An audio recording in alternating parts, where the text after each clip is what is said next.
Hey everyone, I'm the storyteller, and I'm here to help you relax tonight. I know a lot of you use this video to fall asleep, so before we start, make sure to like the video and subscribe to the channel. Also, tell me in the comments, where are you from, and what time is it there? Now get comfortable, take a deep breath, and just relax. The House of Horrors. After 3 decades of wearing the badge, Detective Marcus thought he had seen everything the streets could throw at him. At 50 years old, he was counting down the days to retirement when one particular night shift would forever haunt his dreams. The call came in around midnight, a domestic disturbance report from a concerned neighbor who claimed to hear screaming and crashing sounds coming from the house next door. Marcus and his longtime partner Detective Reynolds arrived at the modest suburban home to find the front door hanging wide open, swaying gently in the night breeze. The moment they stepped across the threshold, an overwhelming wave of chemical odors hit them like a physical force. The acrid smell of burning drugs mixed with something far more sinister, the unmistakable stench of decay that every seasoned officer learns to recognize with dread. They announced their presence loudly, their voices echoing through the empty rooms below, but received only silence in return. Then came the sound that made both men freeze in their tracks, a heavy thump from somewhere above their heads, followed by what sounded like furniture being dragged across wooden floors. Reynolds instinctively placed his hand on his service weapon, his years of experience telling him that something was very wrong in this house. Moving carefully up the creaking staircase, they found themselves facing 3 doors, 2 standing open revealing empty rooms, and one firmly closed at the end of the hallway. The closed door seemed to pulse with an ominous energy, and both officers could feel their hearts racing as they approached it. Marcus knocked firmly before pushing the door open, and what they discovered inside would change both men forever. The rotting corpse of a woman lay sprawled across a filthy mattress, her body in advanced stages of decomposition. Even in the darkness, there was no mistaking what they were looking at. Reynolds immediately switched on his flashlight while Marcus fought back waves of nausea, scanning the rest of the house for any sign of the living perpetrators they knew had to be nearby. What Marcus found next made his blood run cold. A tiny windowless room containing nothing but a stained cot and walls covered in disturbing scratches and stains. As he stood frozen in the doorway, Reynolds suddenly let out a terrified shout from the other room. Racing back, Marcus found his partner with his weapon drawn, pointing at a shirtless man who had somehow been hiding flat against the top of a tall dresser like some kind of human spider. Before they could fully process this bizarre sight, Marcus felt something cold and desperate grab his ankle with surprising strength. Looking down in horror, he saw a skeletal hand emerging from beneath the bed, attached to a woman so emaciated and drug-addled that she barely looked human anymore. Her eyes were wild and unfocused as she clawed at his leg with surprising desperation. After restraining both individuals, the officers thought their nightmare was finally over. But as they escorted their prisoners toward the front door, a new terror emerged from the shadows above. A third person came charging down the stairs with a large kitchen knife raised high above his head, his face twisted in drug-fueled rage and madness. Only Reynolds' lightning-fast reflexes and years of training saved both their lives in that crucial moment. The investigation revealed that they had stumbled into a drug manufacturing operation where human life meant absolutely nothing. The deceased woman had been murdered simply for failing to pay her debts, and the 3 survivors showed no remorse whatsoever for their actions. The killer received life imprisonment without possibility of parole, while his female accomplice was sentenced to 30 years behind bars. The doctor who never left. Officer Sarah Mitchell had responded to countless security alarms during her 5 years on the force, but nothing had prepared her for what awaited her at the abandoned medical building on Elm Street. The call came in during the quiet hours before dawn. A motion detector had been triggered in one of the upstairs offices of the old converted building that had once housed a thriving medical practice and pharmacy.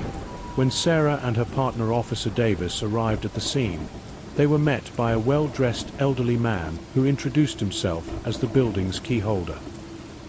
He seemed pleasant enough, with kind eyes and a gentle manner of speaking as he led them through the main entrance and toward the elevator. The man explained that the building had been mostly vacant for several months, with only a few storage areas still being used by the previous tenants. The elevator creaked and groaned as it carried them to the second floor, opening to reveal a long hallway shrouded in darkness, except for a single flickering overhead light at the far end. Their footsteps echoed eerily as they moved from door to door, checking each office methodically. Most were securely locked, but when they reached the final office at the end of the corridor, they found the door standing slightly ajar. Inside, they discovered what appeared to be an abandoned medical practice, a spacious waiting area filled with dusty chairs, followed by numerous examination rooms that had been stripped of most equipment but still retained an unsettling clinical atmosphere. Every room they checked was empty, showing no signs of recent disturbance or unauthorized entry. But as they prepared to leave the building, Sarah noticed something that made her stomach drop with sudden fear. The overhead light that had been illuminating their end of the hallway when they first arrived was now completely dark, while a different light near the elevators had somehow turned itself on.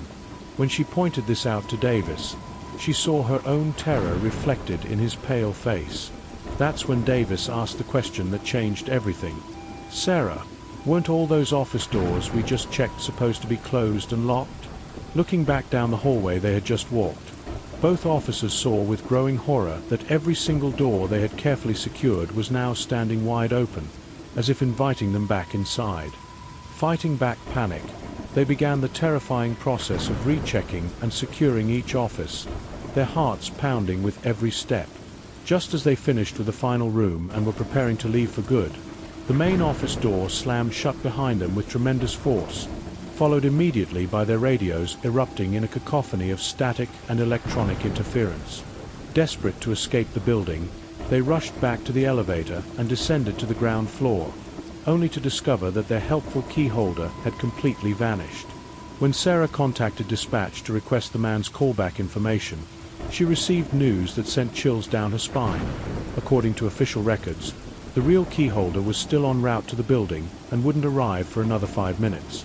The woman who eventually arrived and unlocked the building for them listened carefully as Sarah described the man who had initially let them inside. After hearing the detailed description, the key holder's face went completely white. She explained that Sarah had perfectly described Dr. Harrison, one of the physicians who had leased the office space at the end of the second-floor hallway. There was just one problem. Dr. Harrison had taken his own life at his summer home 3 days earlier. The woman in the shadows. Detective James Rodriguez had always prided himself on being rational and level-headed during his 8 years of police work, but nothing in his training had prepared him for the encounter that would shake his understanding of reality. The call came in during a routine patrol. A local resident had reported hearing strange noises coming from an abandoned convenience store that had been vacant for over 2 years. The building stood like a hollow shell against the evening sky, its windows dark and empty, stripped of everything valuable when the business had finally closed its doors. Rodriguez parked his patrol car and approached the structure carefully, noting that the front door hung slightly open despite the property being supposedly secured. Inside, his flashlight beam revealed nothing but empty shelves and a few fixtures that had been permanently attached to the floor. The first floor yielded nothing suspicious, just empty aisles and the lingering smell of dust and abandonment. Rodriguez methodically checked every possible hiding spot before climbing the stairs to investigate the second level, which had apparently served as storage space during the store's operational years. Like the floor below, it was completely empty and showed no signs of recent human activity. Satisfied that the building was secure, Rodriguez made his way back toward his patrol car. But something made him glance back at the structure one final time, and what he saw made his blood freeze in his veins. There, clearly visible in one of the second-floor windows, stood the silhouette of a woman with long grey hair that fell past her shoulders. Even from a distance, he could see that she was staring down at him with what appeared to be a wide, disturbing smile spread across her face. Rodriguez immediately rushed back into the building and up the stairs, reaching the second floor in less than 10 seconds. But when he burst through the doorway, the area was completely empty. No trace of the woman he had seen so clearly just moments before.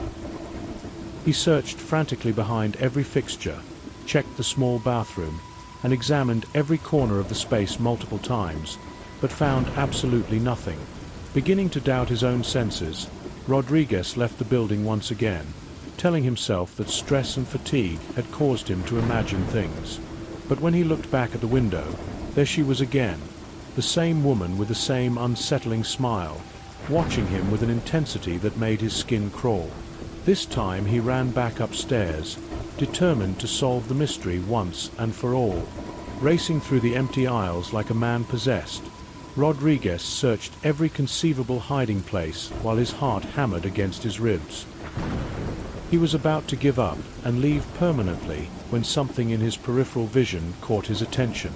Looking up toward the ceiling, he saw something that would haunt his nightmares for years to come.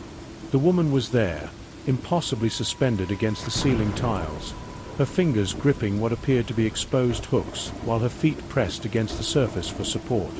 Her long grey hair hung down toward the floor like a curtain, and that same horrifying smile remained fixed on her face as she stared down at him with eyes that seemed to reflect his flashlight beam like an animal's.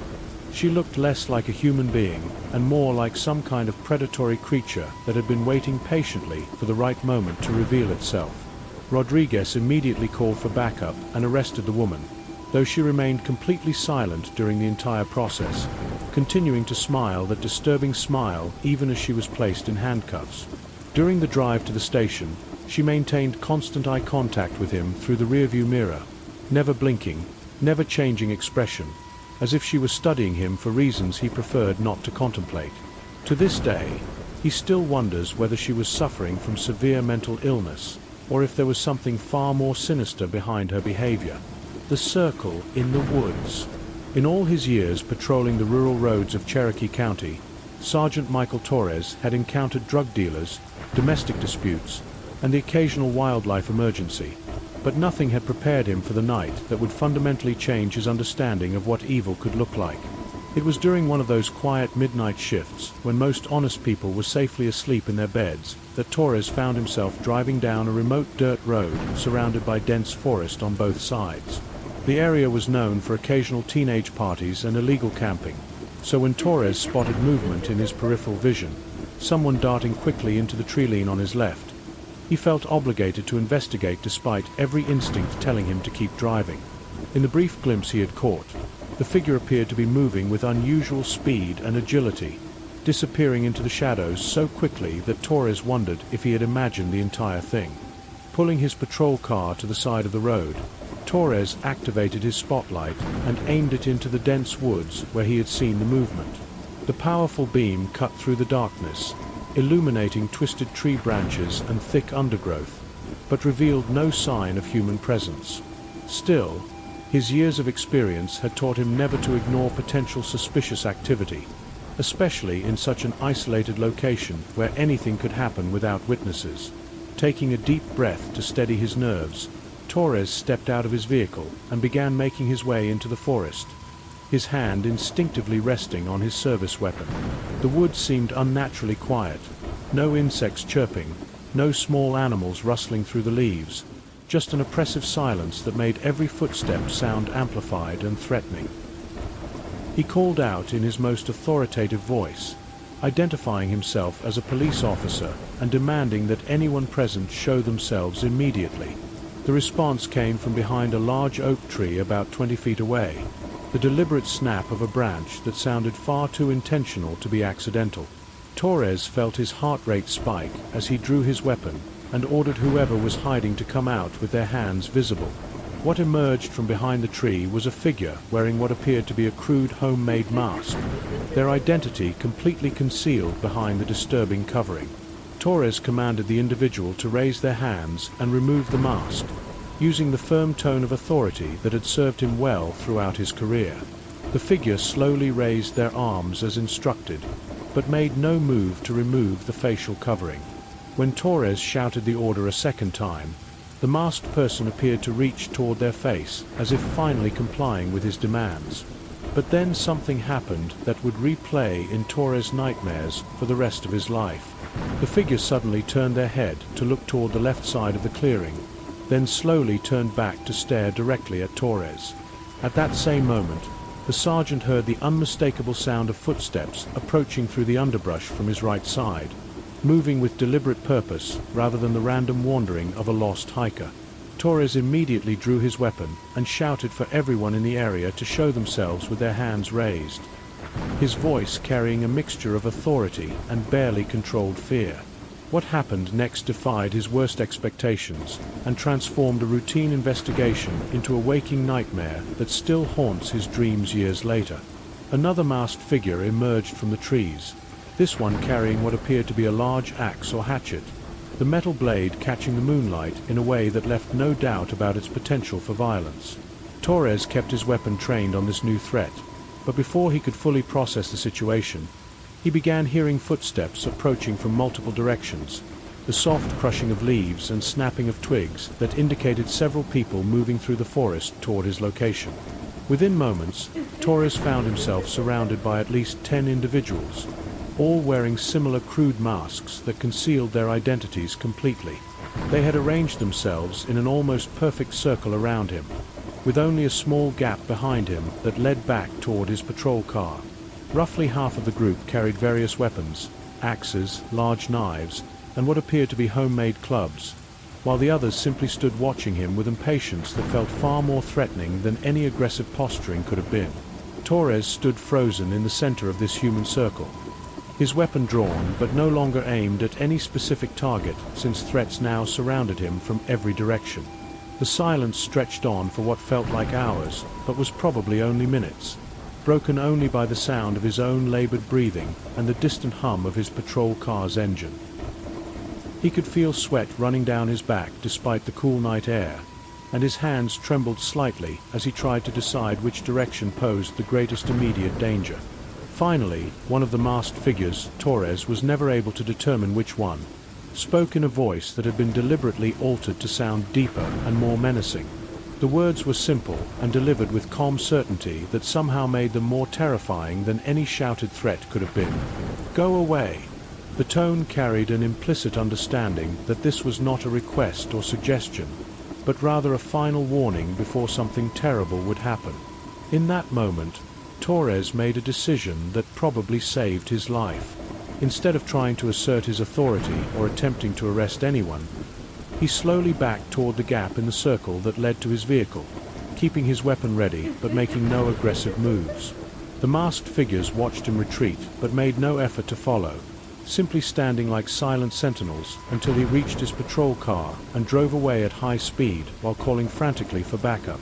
When the search team arrived 20 minutes later, the forest was completely empty. No trace of the group, no footprints, no evidence that anything unusual had occurred in that clearing. But Torres remains convinced to this day that he had stumbled upon some kind of organized group that preys on isolated travelers, and that his police uniform was the only thing that saved him from becoming their next victim. He believes that whoever had initially fled into the woods upon seeing his patrol car had recognized it as law enforcement and warned the others, preventing what could have been a deadly encounter for any civilian who might have stopped to investigate.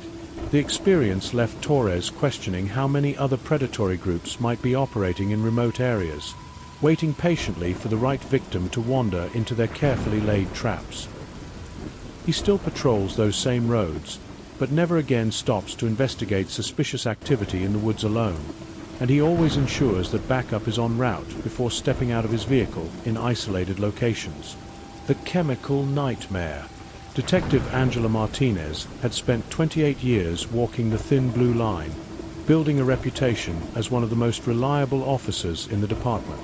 At 49 years old, she was looking forward to her upcoming retirement, planning to spend her golden years far away from the violence and chaos that had defined her career. But one sweltering August night would deliver an experience so horrifying that it would haunt her dreams long after she turned in her badge for the final time. The radio crackled to life at approximately 11:30 p.m. with a domestic disturbance call that seemed routine enough on the surface. A worried neighbor had contacted dispatch after hearing what sounded like violent arguing, crashing furniture, and blood-curdling screams coming from the rundown house next door. These types of calls were unfortunately common in Martinez's patrol area, a neighborhood where poverty and desperation created a breeding ground for domestic violence and substance abuse. Martinez and her partner of 12 years, Detective Robert Chen, arrived at the location to find a two-story house that looked like it had been abandoned by hope itself. The front yard was littered with broken bottles and discarded drug paraphernalia, while several windows had been boarded up with sheets of plywood that were now warped and rotting from years of weather exposure. Most disturbing of all, the front door stood wide open, revealing nothing but impenetrable darkness beyond the threshold. As they approached the entrance, both officers were immediately assaulted by a complex mixture of odors that made their eyes water and their stomachs churn with revulsion. The overwhelming stench of marijuana smoke was just the beginning. Beneath it lurked the sharp, chemical smell of methamphetamine production, mixed with something far more sinister that both officers recognized from their years of experience investigating crime scenes. It was the unmistakable smell of human decomposition, sweet and nauseating, that seemed to cling to the inside of their nostrils with every breath. Martinez called out in her most authoritative voice, announcing their presence and demanding that anyone inside the house show themselves immediately with their hands visible. The only response was an eerie silence that seemed to press against their eardrums like a physical weight, broken only by the distant sound of what might have been footsteps moving across creaking floorboards somewhere above their heads. Chen placed his hand on his service weapon while Martinez activated her flashlight, both officers feeling their hearts begin to race as they crossed the threshold into the House of Horrors. The interior of the house was a maze of garbage, broken furniture, and drug manufacturing equipment that had been hastily abandoned. Empty chemical containers were scattered across every surface, while makeshift laboratory equipment sat on tables that were stained with substances neither officer wanted to identify. The walls were covered with graffiti, stains, and what appeared to be claw marks, as if someone had been desperately trying to escape from something terrible. Another thump from upstairs, this time followed by what sounded like something heavy being dragged across the floor, confirmed that they were not alone in this nightmare environment. Chen whispered that they should call for backup, but Martinez knew that by the time additional units arrived, whatever was happening upstairs might escalate beyond their ability to control. Against every instinct screaming at her to retreat, she began climbing the narrow staircase with Chen close behind, their weapons drawn and their nerves stretched to the breaking point. The second floor was even more disturbing than what they had found below.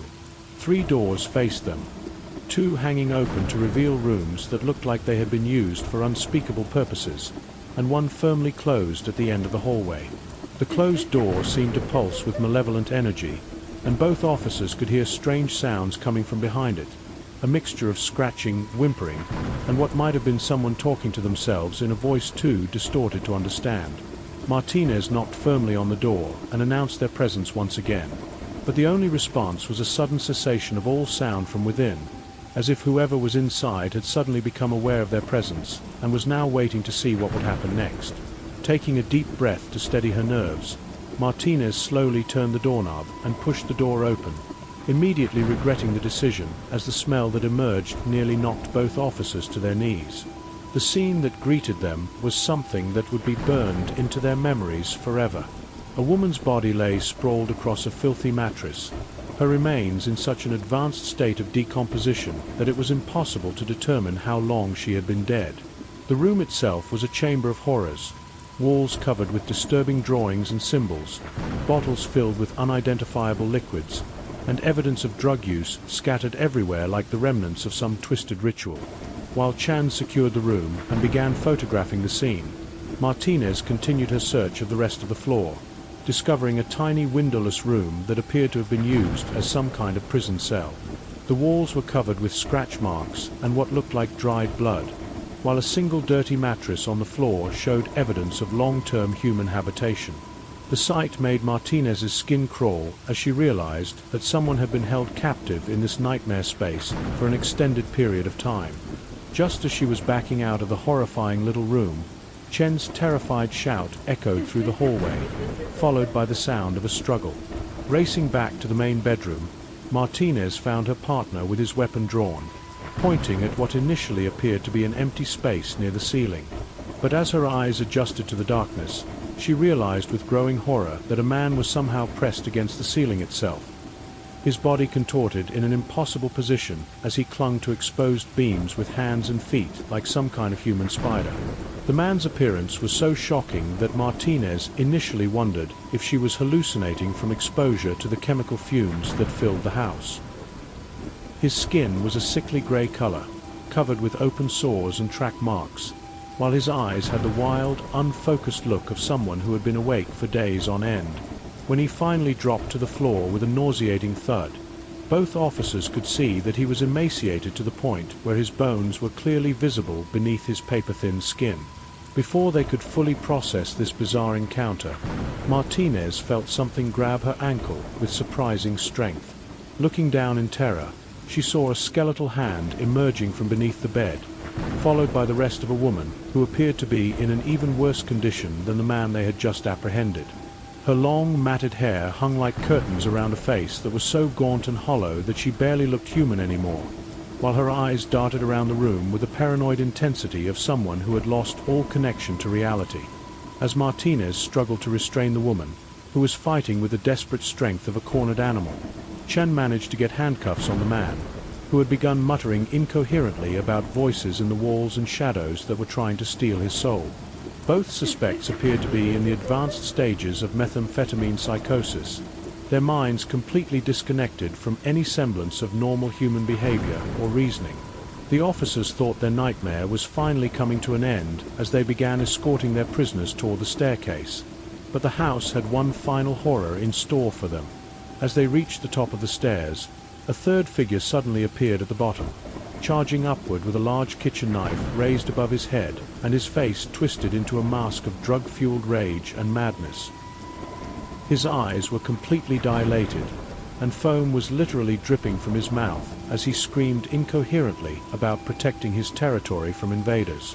Only Chen's years of training and lightning-fast reflexes saved both their lives in that crucial moment. His service weapon discharged twice, the shots echoing through the house like thunder, and the knife-wielding attacker collapsed halfway up the staircase, his weapon clattering down the steps to land at the bottom with a metallic ring that seemed to hang in the air for an eternity. The subsequent investigation revealed that Martinez and Chen had stumbled into one of the most sophisticated drug manufacturing and distribution operations the department had ever encountered. The deceased woman in the upstairs bedroom had been murdered 3 weeks earlier by the male suspect for failing to pay money she owed for drugs, while the female suspect had been held captive and forced to work in the drug lab under threat of death. The man who had attacked them with a knife had been serving as a guard, his job being to eliminate anyone who threatened the operation. The male suspect eventually confessed to the murder and was sentenced to life in prison without the possibility of parole, while the female suspect received a reduced sentence of 25 years in exchange for her testimony about the operation. Chen was cleared of any wrongdoing in the shooting, which was ruled justified self-defense, but both officers required extensive counseling to deal with the psychological trauma of what they had experienced in that house of horrors. The Phantom Physician. Officer Lisa Thompson had always been skeptical of ghost stories and supernatural claims, preferring to rely on logic, evidence, and her police training to solve problems and understand the world around her. During her 7 years with the department, she had developed a reputation for being thorough, professional, and completely unflappable in even the most stressful situations. But one cold October night would challenge everything she thought she knew about the nature of reality itself, leaving her questioning whether some mysteries are simply beyond human understanding. The call came in at approximately 2:15 a.m. from the alarm company monitoring the old medical complex on Riverside Drive, a building that had once housed a thriving practice with multiple specialists but had been largely vacant for the past 8 months. The motion sensors in one of the upstairs offices had been triggered, suggesting that someone had gained unauthorized access to the building, possibly with the intent to steal any remaining medical equipment or pharmaceutical supplies that might have been left behind. Thompson and her partner, Officer David Kim, arrived at the scene within minutes of receiving the dispatch, their patrol car's headlights illuminating the imposing 3-story brick structure that dominated the corner lot.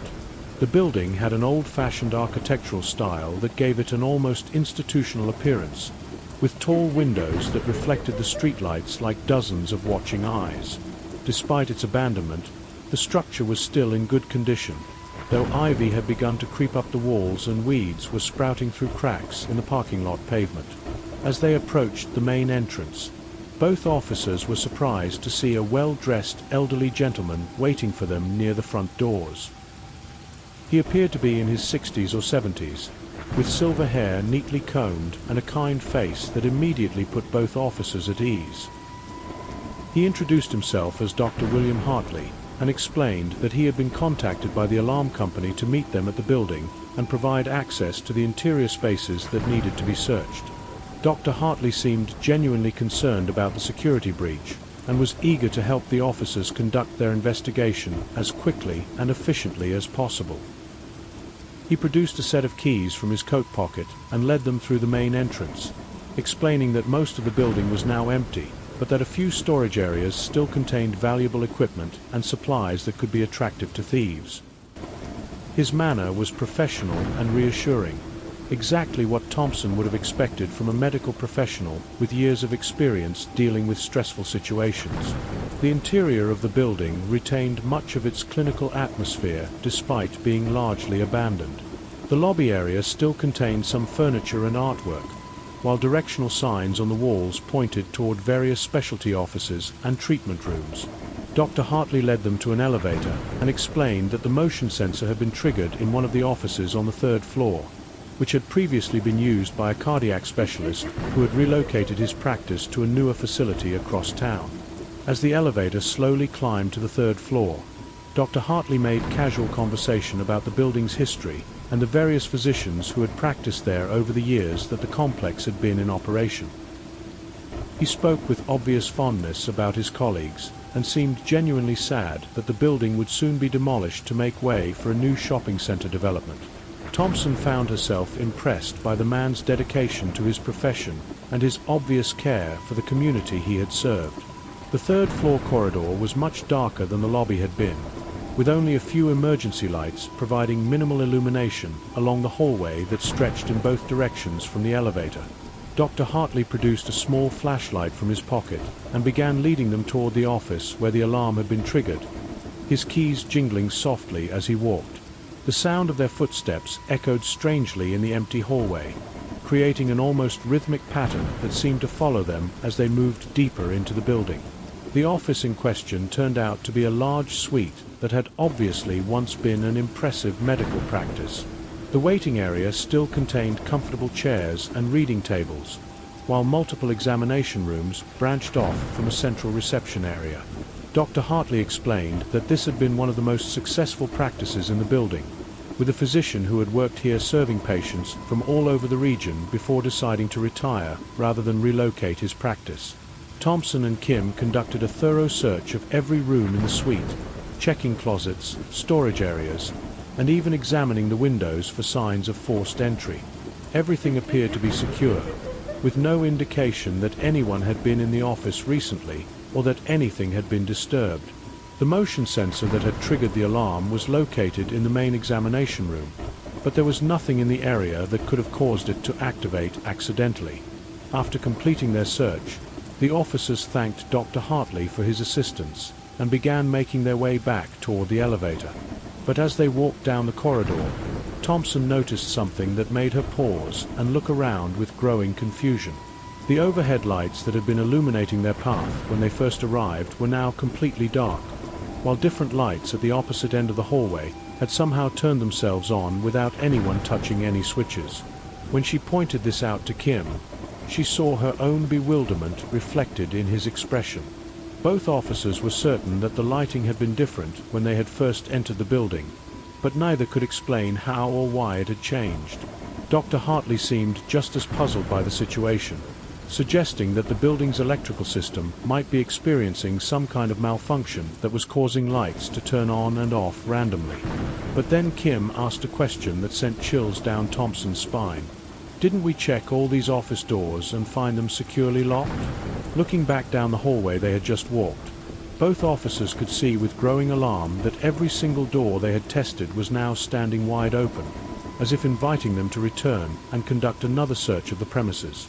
Fighting back rising panic, Thompson and Kim began the process of rechecking each office, with Dr. Hartley following behind and offering reassurances that there must be some logical explanation for what they were experiencing.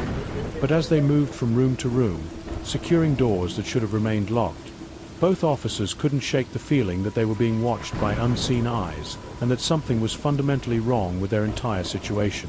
Just as they finished checking the last office and were preparing to leave the building for good, the main suite door suddenly slammed shut behind them with tremendous force, the sound echoing through the empty hallway like a gunshot. At the same moment, both officers' radios erupted in a cacophony of static and electronic interference so intense that they had to turn down the volume to prevent damage to their hearing. Desperate to escape what was rapidly becoming a nightmare scenario, Thompson and Kim rushed back to the elevator with Dr. Hartley close behind, all three of them eager to return to the safety of the ground floor and the normal world that waited outside the building. But when the elevator doors opened in the lobby, they discovered that Dr. Hartley had somehow vanished completely, as if he had never existed in the first place. Confused and increasingly frightened, Thompson contacted dispatch to request Dr. Hartley's contact information so she could follow up with him about their strange experience in the building. The dispatcher's response made Thompson's blood run cold. According to the alarm company's records, no key holder had been dispatched to meet them at the building, and no one by the name of Dr. William Hartley was listed in their database of authorized personnel. 20 minutes later, the real building manager arrived at the scene, a young woman who had been contacted by the alarm company after they realized their original message had contained an error. When Thompson described Dr. Hartley in detail, the woman's face went completely white with shock and fear. She explained that Thompson had perfectly described Dr. William Hartley, one of the physicians who had practiced in the building for over 20 years. There was just one impossible problem with that identification. Dr. William Hartley had died of a heart attack in his office on the 3rd floor exactly 1 week earlier, and his body had been discovered by the cleaning staff the following morning. The office where his body had been found was the same suite where the motion sensor had been triggered, and the examination room where Thompson and Kim had conducted their search was the exact location where Dr. Hartley had taken his final breath. The ceiling crawler. Detective Robert Nash had always prided himself on being a rational, no-nonsense officer who relied on facts, evidence, and logical thinking to solve cases and understand the world around him. During his 9 years with the department, he had built a reputation for being unflappable under pressure and completely immune to the kind of superstitious thinking that sometimes affected other officers who worked the night shift. But one autumn evening would present him with an experience so bizarre and unsettling that it would force him to question everything he thought he knew about the limits of human behavior and the nature of reality itself. The call came in during the quiet hours just after midnight from an elderly resident who lived alone in a modest house on Maple Street. Mrs. Henderson was a regular caller who often reported suspicious activities in her neighborhood, though most of her concerns turned out to be harmless situations that her anxiety and isolation had caused her to misinterpret. But this particular night, she was reporting strange noises and movements coming from the abandoned grocery store that sat directly across the street from her bedroom window. Nash arrived at the location to find a building that had obviously been vacant for several years, its windows covered with plywood sheets and its parking lot cracked and overgrown with weeds. The structure had once been a small neighborhood market that served the surrounding residential area, but changing shopping patterns and competition from larger stores had eventually forced it out of business. Since then, it had become a magnet for vandals, homeless individuals, and teenagers looking for a place to experiment with drugs and alcohol away from adult supervision. The front entrance had been secured with a heavy chain and padlock, but Nash could see that someone had managed to pry open a side door that led into what had once been the store's storage area. His flashlight beam revealed that the interior had been stripped of anything valuable, leaving behind only the basic fixtures that had been permanently attached to the floor and walls. Empty shelving units created a maze of aisles that disappeared into the darkness, while the checkout counters stood like abandoned islands in the empty space. Nash called out in his most authoritative voice, identifying himself as a police officer and demanding that anyone present in the building show themselves immediately with their hands visible. The only response was the sound of his own voice echoing back from the empty walls, followed by a silence so complete that he could hear his own heartbeat pounding in his ears. He began a systematic search of the ground floor, checking every aisle, every corner, and every possible hiding place where someone might be concealing themselves. The storage room behind the main retail area was equally empty, containing nothing but dust, cobwebs, and the lingering smell of cleaning chemicals that had been used during the store's final days of operation. A narrow staircase led to what Nash assumed was a second-floor office or storage area, so he carefully climbed the creaking steps while keeping his weapon ready and his senses alert for any sign of human presence. The second floor turned out to be a single large room that had apparently been used for inventory storage during the store's operational years. Like the area below, it had been completely stripped of anything valuable, leaving behind only the basic structural elements and a few pieces of debris that had been scattered across the floor by previous trespassers. Nash conducted another thorough search, checking behind every possible obstruction and examining every corner where someone might be hiding.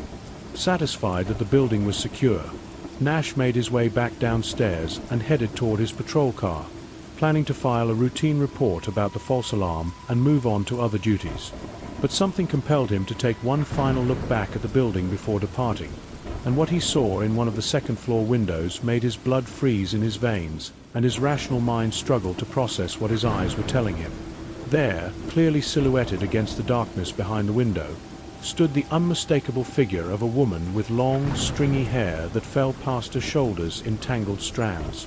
Even from his position in the parking lot, Nash could see that she was staring down at him with what appeared to be an unnaturally wide smile spread across her face. The expression was so disturbing and unnatural that Nash felt a primitive fear response activate in his brain, warning him that he was looking at something that was fundamentally wrong and dangerous. Nash immediately ran back into the building and up the stairs, reaching the second floor in a matter of seconds. But when he burst through the doorway with his weapon drawn and his flashlight sweeping across the empty space, there was absolutely no trace of the woman he had seen so clearly just moments before. He searched frantically behind every fixture, examined every corner of the room multiple times, and even checked areas that were clearly too small to conceal a human being, but found nothing that could explain what he had witnessed. Beginning to doubt his own perceptions, Nash left the building once again, telling himself that fatigue and the strange lighting conditions had caused him to imagine something that wasn't really there. But when he looked back at the window where he had seen the figure, his rational explanations evaporated instantly. The woman was there again, in exactly the same position, with the same disturbing smile, watching him with an intensity that made his skin crawl with revulsion and fear. This time Nash ran back into the building like a man possessed, taking the stairs 3 at a time and racing through the empty second floor with his flashlight beam dancing wildly across the walls and ceiling. He was determined to solve this mystery once and for all, even if it meant spending the entire night searching every square inch of the abandoned store. But as he moved frantically from one end of the room to the other, something in his peripheral vision caught his attention and made him slowly turn his head upward. What Nash saw suspended above him would haunt his nightmares for the rest of his career and beyond. The woman was there, impossibly clinging to the ceiling tiles with her fingers gripping what appeared to be exposed structural beams while her bare feet pressed against the surface for additional support. Her long, dirty hair hung down toward the floor like a curtain, framing a face that was even more disturbing up close than it had appeared from the street below. Her smile was far too wide for any normal human expression, stretching from ear to ear in a way that suggested her facial muscles had been damaged or altered somehow. Her eyes reflected Nash's flashlight beam like those of a nocturnal animal, glowing with an unnatural intensity that seemed to pierce straight through to his soul. She remained perfectly motionless as she stared down at him, not even blinking, as if she was studying him with the patient focus of a predator deciding whether he was worth pursuing. Nash immediately called for backup while keeping his weapon trained on the bizarre figure above him, though he wasn't sure whether he was dealing with a mentally ill individual, someone under the influence of drugs, or something else entirely that defied rational explanation. The woman made no aggressive moves, but continued to watch him with that same unsettling smile, occasionally tilting her head from side to side like a curious bird examining an interesting specimen. When backup arrived and additional officers entered the building, the woman finally allowed herself to drop to the floor with surprising grace, landing in a crouch like a cat before slowly rising to her full height.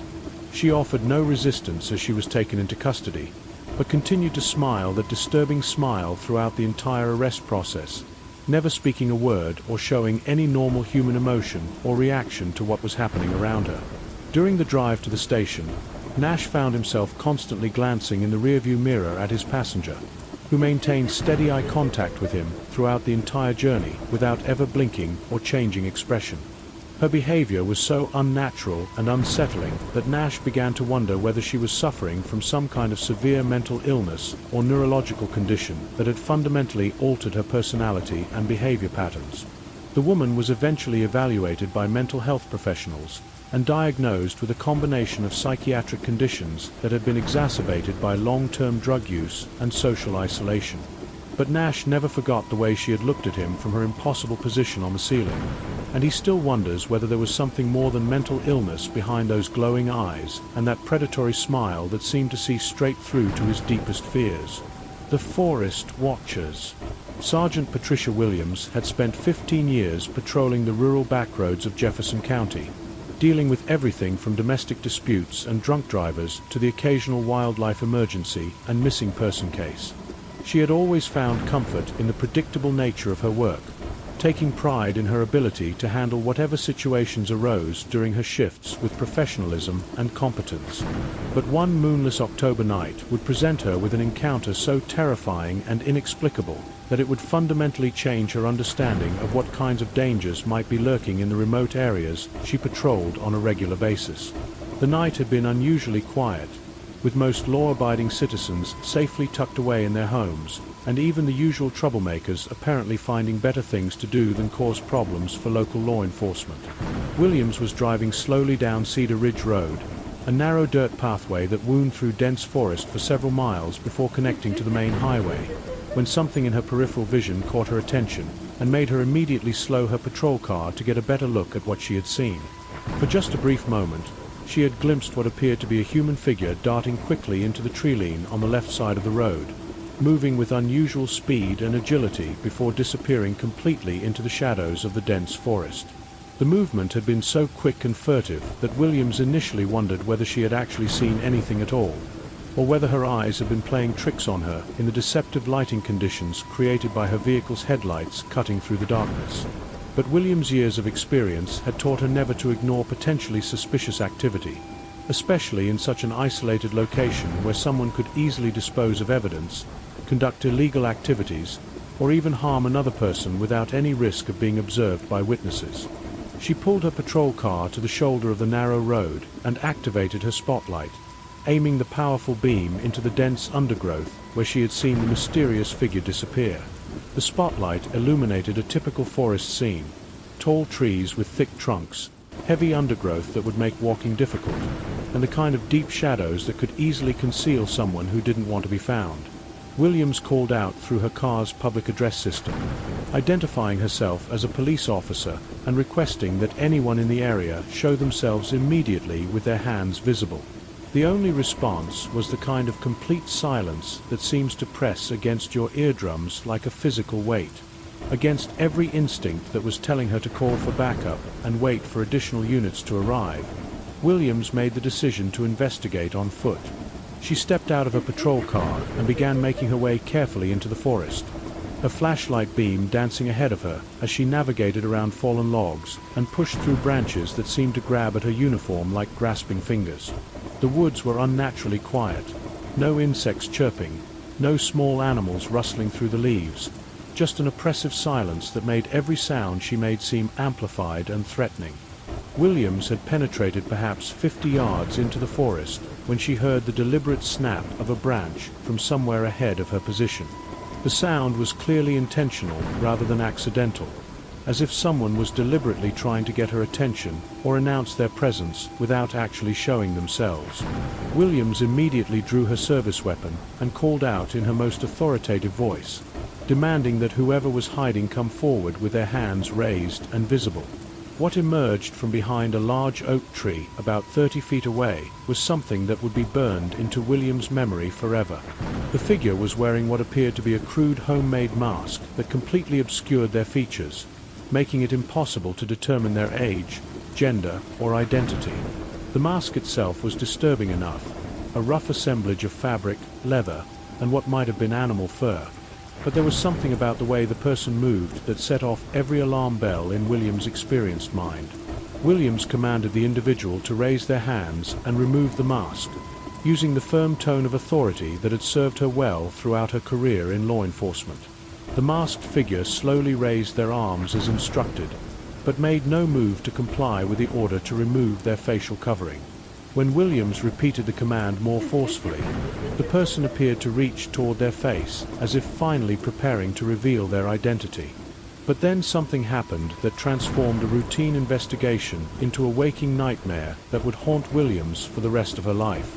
The masked figure suddenly turned their head to look toward something in the darkness to Williams' left, then slowly turned back to stare directly at her with what she could only describe as predatory intensity. At that exact moment, Williams heard the unmistakable sound of footsteps approaching through the underbrush from multiple directions, moving with a kind of deliberate coordination that suggested careful planning rather than random wandering. Williams immediately shouted for everyone in the area to show themselves with their hands raised, her voice carrying a mixture of authority and barely controlled fear as she realized that she was no longer dealing with a single suspicious individual, but rather some kind of organized group that had been waiting for her in the darkness. What happened next exceeded her worst nightmares and left her questioning whether she would survive to see another sunrise.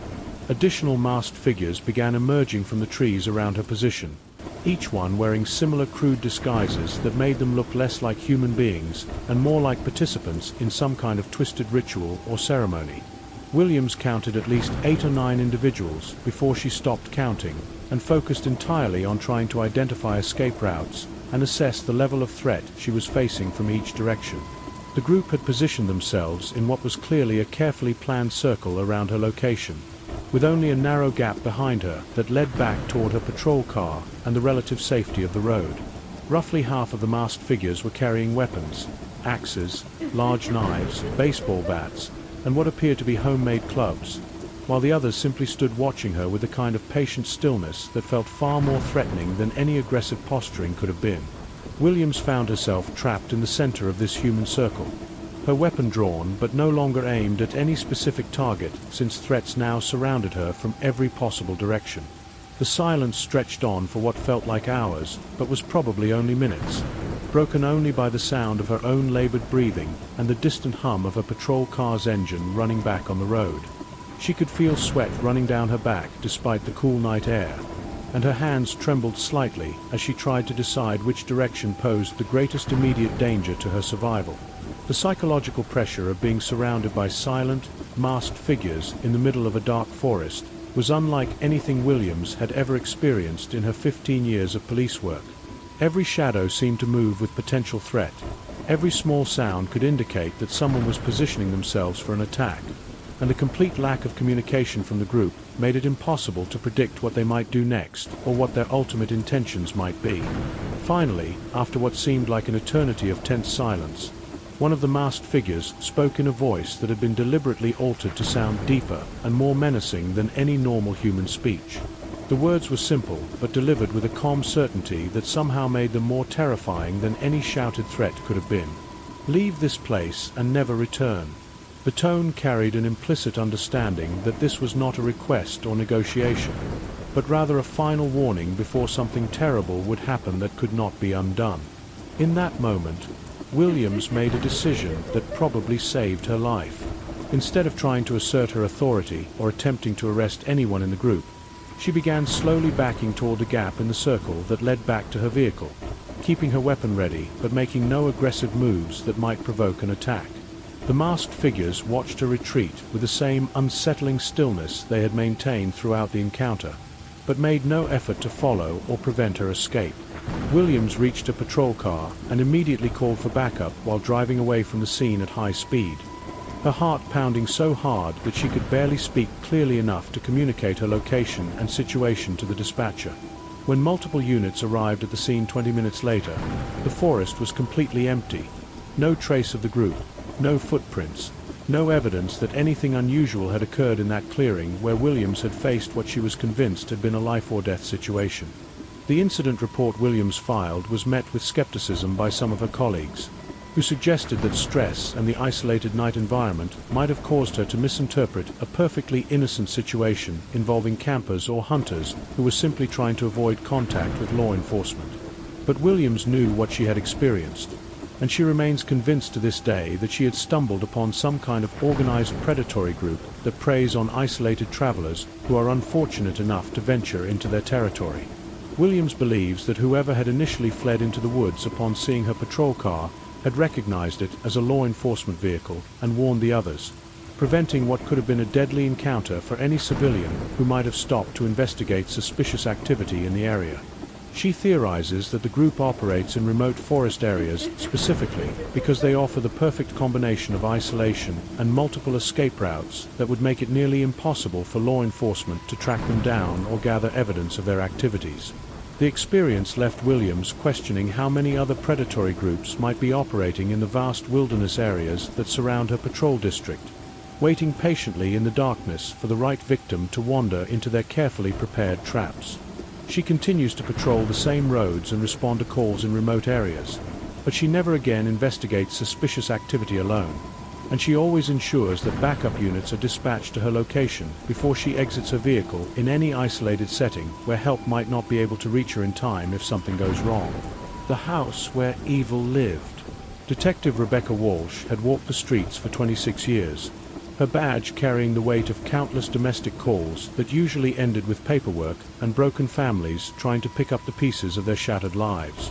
At 47 years old, she thought she had witnessed every form of human cruelty and dysfunction that existed, but one humid September evening would prove her tragically wrong in ways that still wake her up screaming in the middle of the night. The dispatch call came through at 11:45 p.m., just another routine domestic disturbance on Elm Street, where neighbors were complaining about violent shouting and what sounded like furniture being thrown against walls with enough force to shake the adjoining houses. Walsh and her partner Detective James Morrison pulled up to a house that looked like Hope had abandoned it years ago, with broken windows covered by dirty sheets and a front yard littered with the kind of debris that spoke of lives spiraling completely out of control. The front door hung open like a mouth screaming into the darkness, revealing nothing but an impenetrable black void that seemed to swallow their flashlight beams before they could illuminate anything meaningful inside the structure.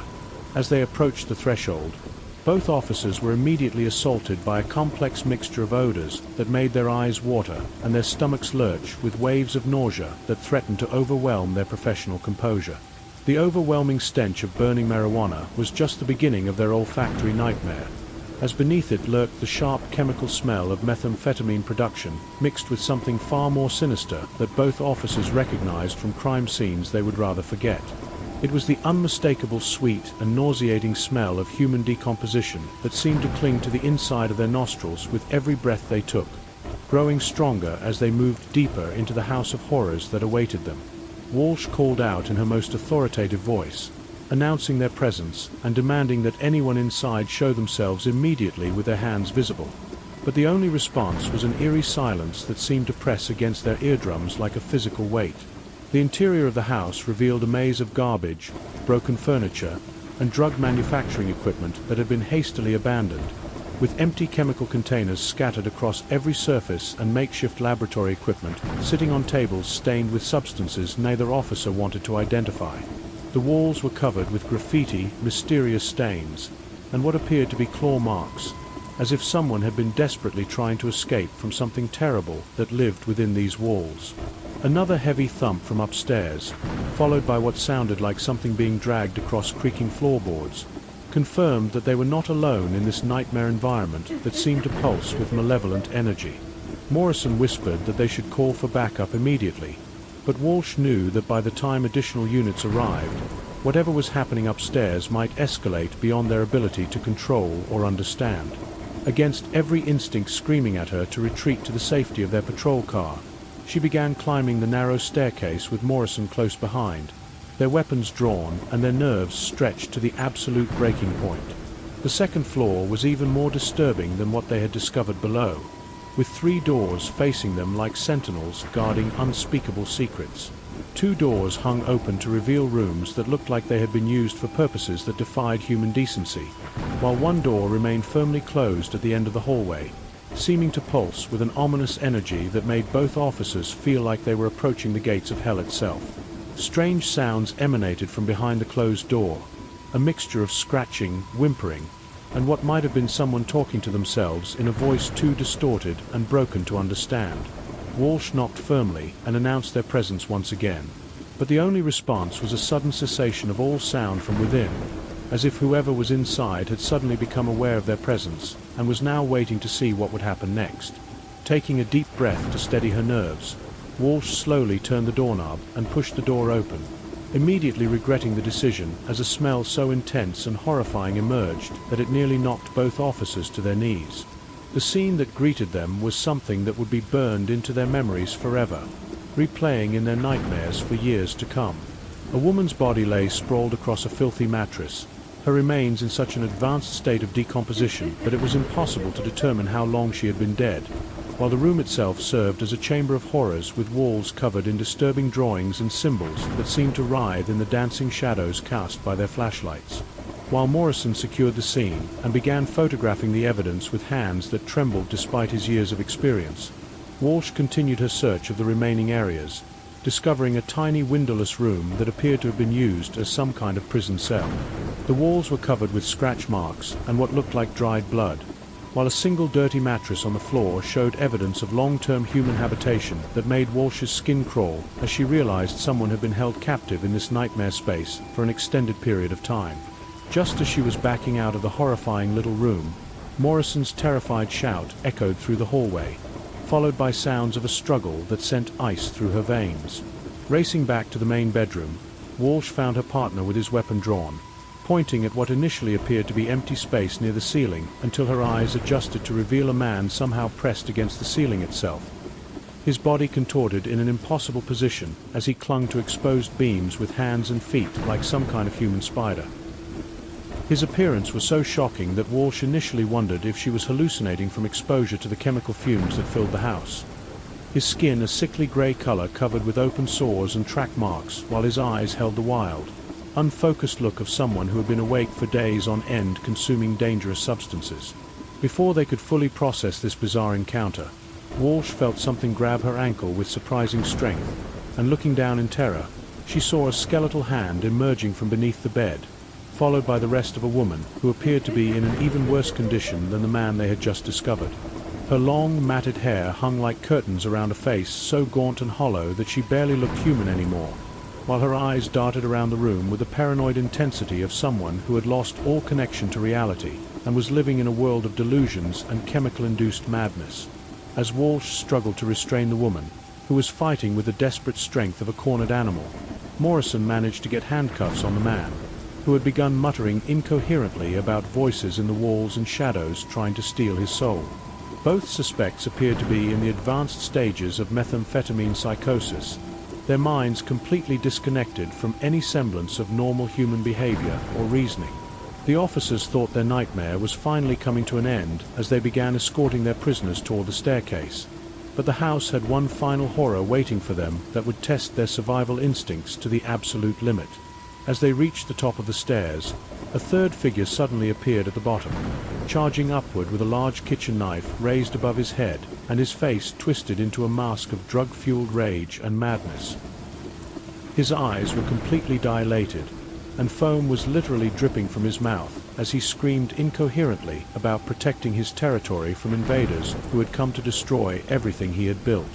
Only Morrison's years of training and lightning-fast reflexes saved both their lives in that crucial moment, his service weapon discharging twice with shots that echoed through the house like thunder, and the knife-wielding attacker collapsed halfway up the staircase. The subsequent investigation revealed that Walsh and Morrison had stumbled into one of the most sophisticated and violent drug operations the department had ever encountered, where human life meant absolutely nothing and murder was just another business expense. The deceased woman had been killed 3 weeks earlier for failing to pay money she owed, while the surviving female had been held captive and forced to work under threat of death.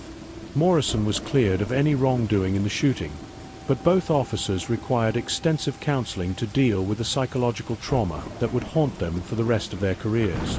The doctor who refused to leave.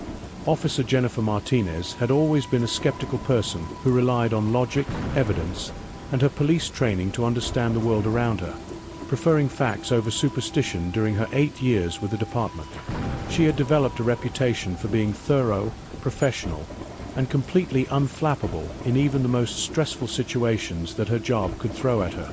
But one cold November night would challenge everything she thought she knew about the nature of reality itself, leaving her questioning whether some mysteries exist beyond human understanding and whether the dead sometimes refuse to accept their fate. The alarm call came in at 2:20 a.m. from the monitoring company responsible for the old medical complex on Harbor Drive, a building that had once housed a thriving practice with multiple specialists but had been largely vacant for the past 10 months. The motion sensors in one of the upstairs offices had been triggered, suggesting that someone had gained unauthorized access to the building, possibly with the intent to steal any remaining medical equipment or pharmaceutical supplies that might have been left behind during the hasty evacuation. Martinez and her partner officer Christopher Lee arrived at the scene within minutes of receiving the dispatch, their patrol car's headlights illuminating the imposing 4-story brick structure that dominated the corner lot like a monument to abandoned dreams. As they approached the main entrance, both officers were surprised to see a well-dressed elderly gentleman waiting for them near the front doors. His silver hair neatly combed and his kind face immediately putting both officers at ease with his professional demeanor. He introduced himself as Dr. Michael Stevens and explained that he had been contacted by the alarm company to meet them at the building and provide access to the interior spaces that needed to be searched for signs of unauthorized entry. Dr. Stevens seemed genuinely concerned about the security breach and was eager to help the officers conduct their investigation as quickly and efficiently as possible, producing a set of keys from his coat pocket and leading them through the main entrance with the confidence of someone intimately familiar with the building's layout. The interior of the building retained much of its clinical atmosphere despite being largely abandoned, with the lobby area still containing some furniture and artwork, while directional signs on the walls pointed toward various specialty offices and treatment rooms that had once served hundreds of patients every week. Dr. Stevens led them to an elevator and explained that the motion sensor had been triggered in one of the offices on the 4th floor, which had previously been used by a neurologist who had relocated his practice to a newer facility across town when the building's lease rates became prohibitively expensive. As the elevator slowly climbed to the 4th floor, Dr. Stevens made casual conversation about the building's history and the various physicians who had practiced there over the decades, speaking with obvious fondness about his colleagues and seeming genuinely sad that the building would soon be demolished. The 4th floor corridor was much darker than the lobby had been, with only a few emergency lights providing minimal illumination along the hallway that stretched in both directions from the elevator like arms reaching into an abyss. Dr. Stevens produced a small flashlight from his pocket and began leading them toward the office where the alarm had been triggered, his keys jingling softly as he walked with a familiarity that spoke of years spent navigating these same hallways. The sound of their footsteps echoed strangely in the empty corridor, creating an almost rhythmic pattern that seemed to follow them as they moved deeper into the abandoned building that felt more like a tomb than a place where healing had once occurred. The office in question turned out to be a large suite that had obviously once been an impressive medical practice, with a waiting area still containing comfortable chairs and reading tables, while multiple examination rooms branched off from a central reception area like spokes on a wheel. Dr. Stevens explained that this had been one of the most successful practices in the building, with a physician who had worked here serving patients from all over the region before deciding to retire rather than relocate his practice to a new location.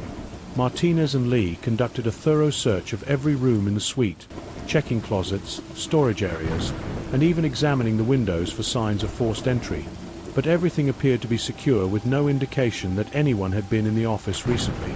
After completing their search, The officers thanked Dr. Stevens for his assistance and began making their way back toward the elevator.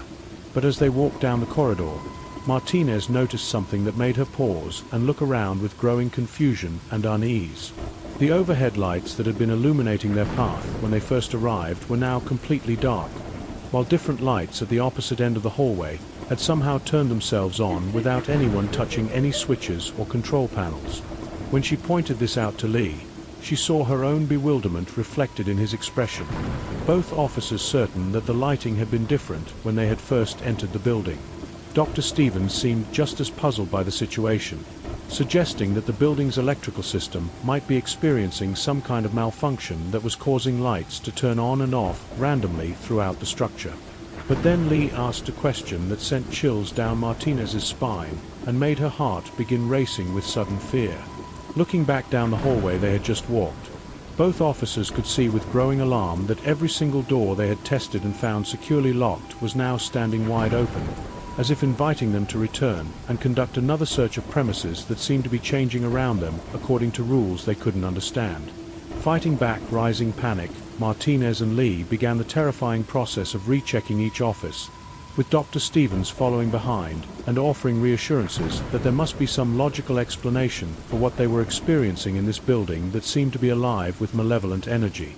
But as they moved from room to room, securing doors that should have remained locked, both officers couldn't shake the feeling that they were being watched by unseen eyes and that something was fundamentally wrong with their entire situation.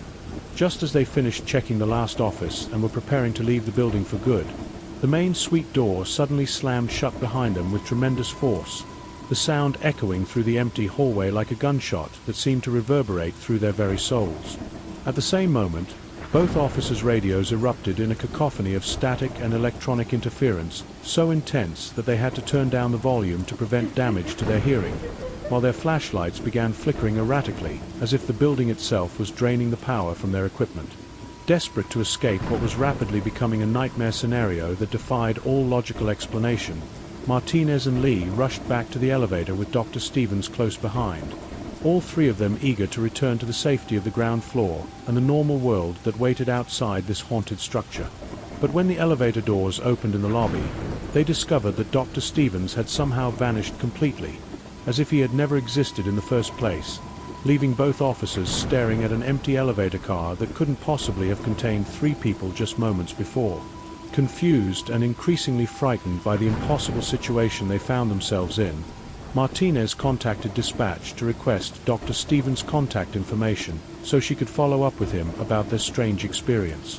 The dispatcher's response made Martinez's blood run cold and her hands tremble as she held the radio, because according to the alarm company's records, no key holder had been dispatched to meet them at the building. 25 minutes later, the real building manager arrived at the scene, a young woman who had been contacted by the alarm company after they realized their original message had contained an error about the key holder's availability. When Martinez described Dr. Stevens in detail, mentioning his silver hair, kind eyes, and intimate knowledge of the building's layout, the woman's face went completely white with shock and fear that was visible even in the dim parking lot lighting. She explained that Martinez had perfectly described Dr. Michael Stevens, one of the physicians who had practiced in the building for over 15 years and had been beloved by both patients and colleagues for his dedication and compassion. There was just one impossible problem with that identification that made Martinez question everything she thought she knew about life and death. Dr. Michael Stevens had suffered a fatal heart attack in his office on the 4th floor exactly 2 weeks earlier, and his body had been discovered by the cleaning staff the following morning when they arrived for their regular maintenance duties. The office where his body had been found was the same suite where the motion sensor had been triggered, and the examination room where Martinez and Lee had conducted their search was the exact location where Dr. Stevens had taken his final breath, apparently choosing to spend eternity helping others even in death. The predator above. Detective Thomas Rivera had built his reputation on being a rational, methodical officer who approached every case with careful analysis and logical thinking during his 11 years with the department. He had always prided himself on remaining calm under pressure and never allowing fear or superstition to cloud his judgment when dealing with even the most bizarre situations that his job could present. But one December evening would confront him with an experience so unsettling and unnatural that it would force him to question everything he thought he knew about human behavior and the dark corners where sanity goes to die.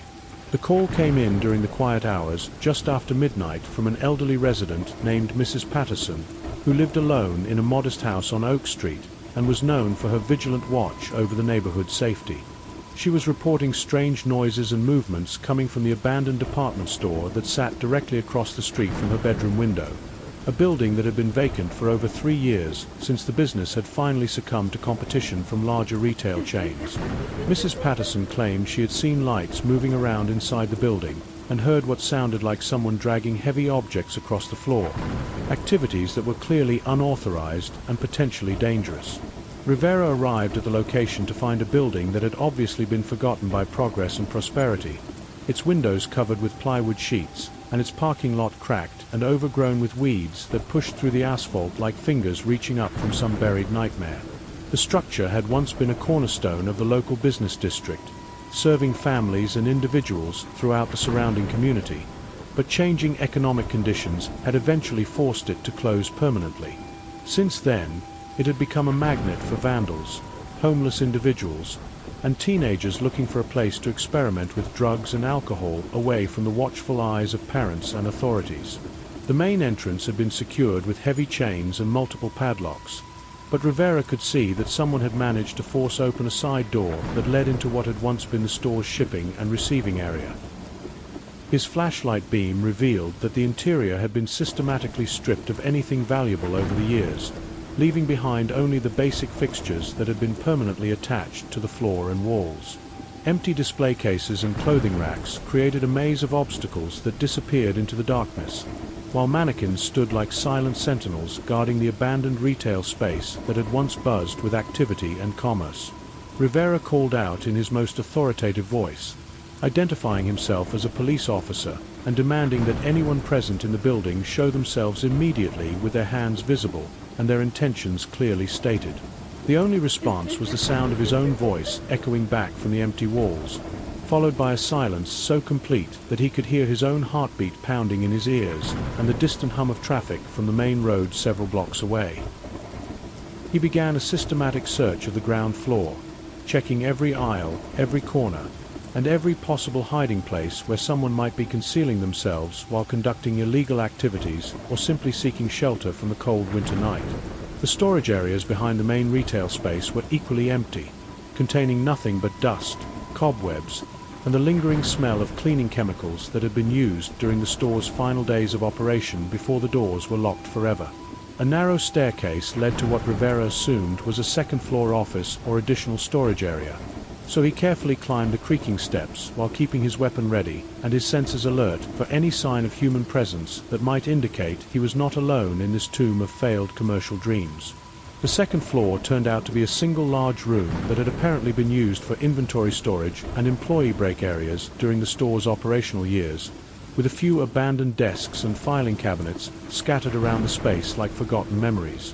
Like the area below, it had been completely stripped of anything valuable, leaving behind only the basic structural elements and pieces of debris that had been scattered across the floor by previous trespassers who had used the space for purposes Rivera preferred not to contemplate. He conducted another thorough search, checking behind every possible obstruction and examining every corner where someone might be hiding, but found no evidence of recent human activity. Satisfied that the building was secure and that Mrs. Patterson's concerns had been unfounded, Rivera made his way back downstairs and headed toward his patrol car, planning to file a routine report about the false alarm and move on to other duties that required his attention. But something compelled him to take one final look back at the building before departing, and what he saw in one of the second-floor windows made his blood freeze in his veins and his rational mind struggle to process what his eyes were showing him with crystalline clarity. There, clearly silhouetted against the darkness behind the window, stood the unmistakable figure of a woman with long, unkempt hair that fell past her shoulders in tangled strands that seemed to move independently of any breeze.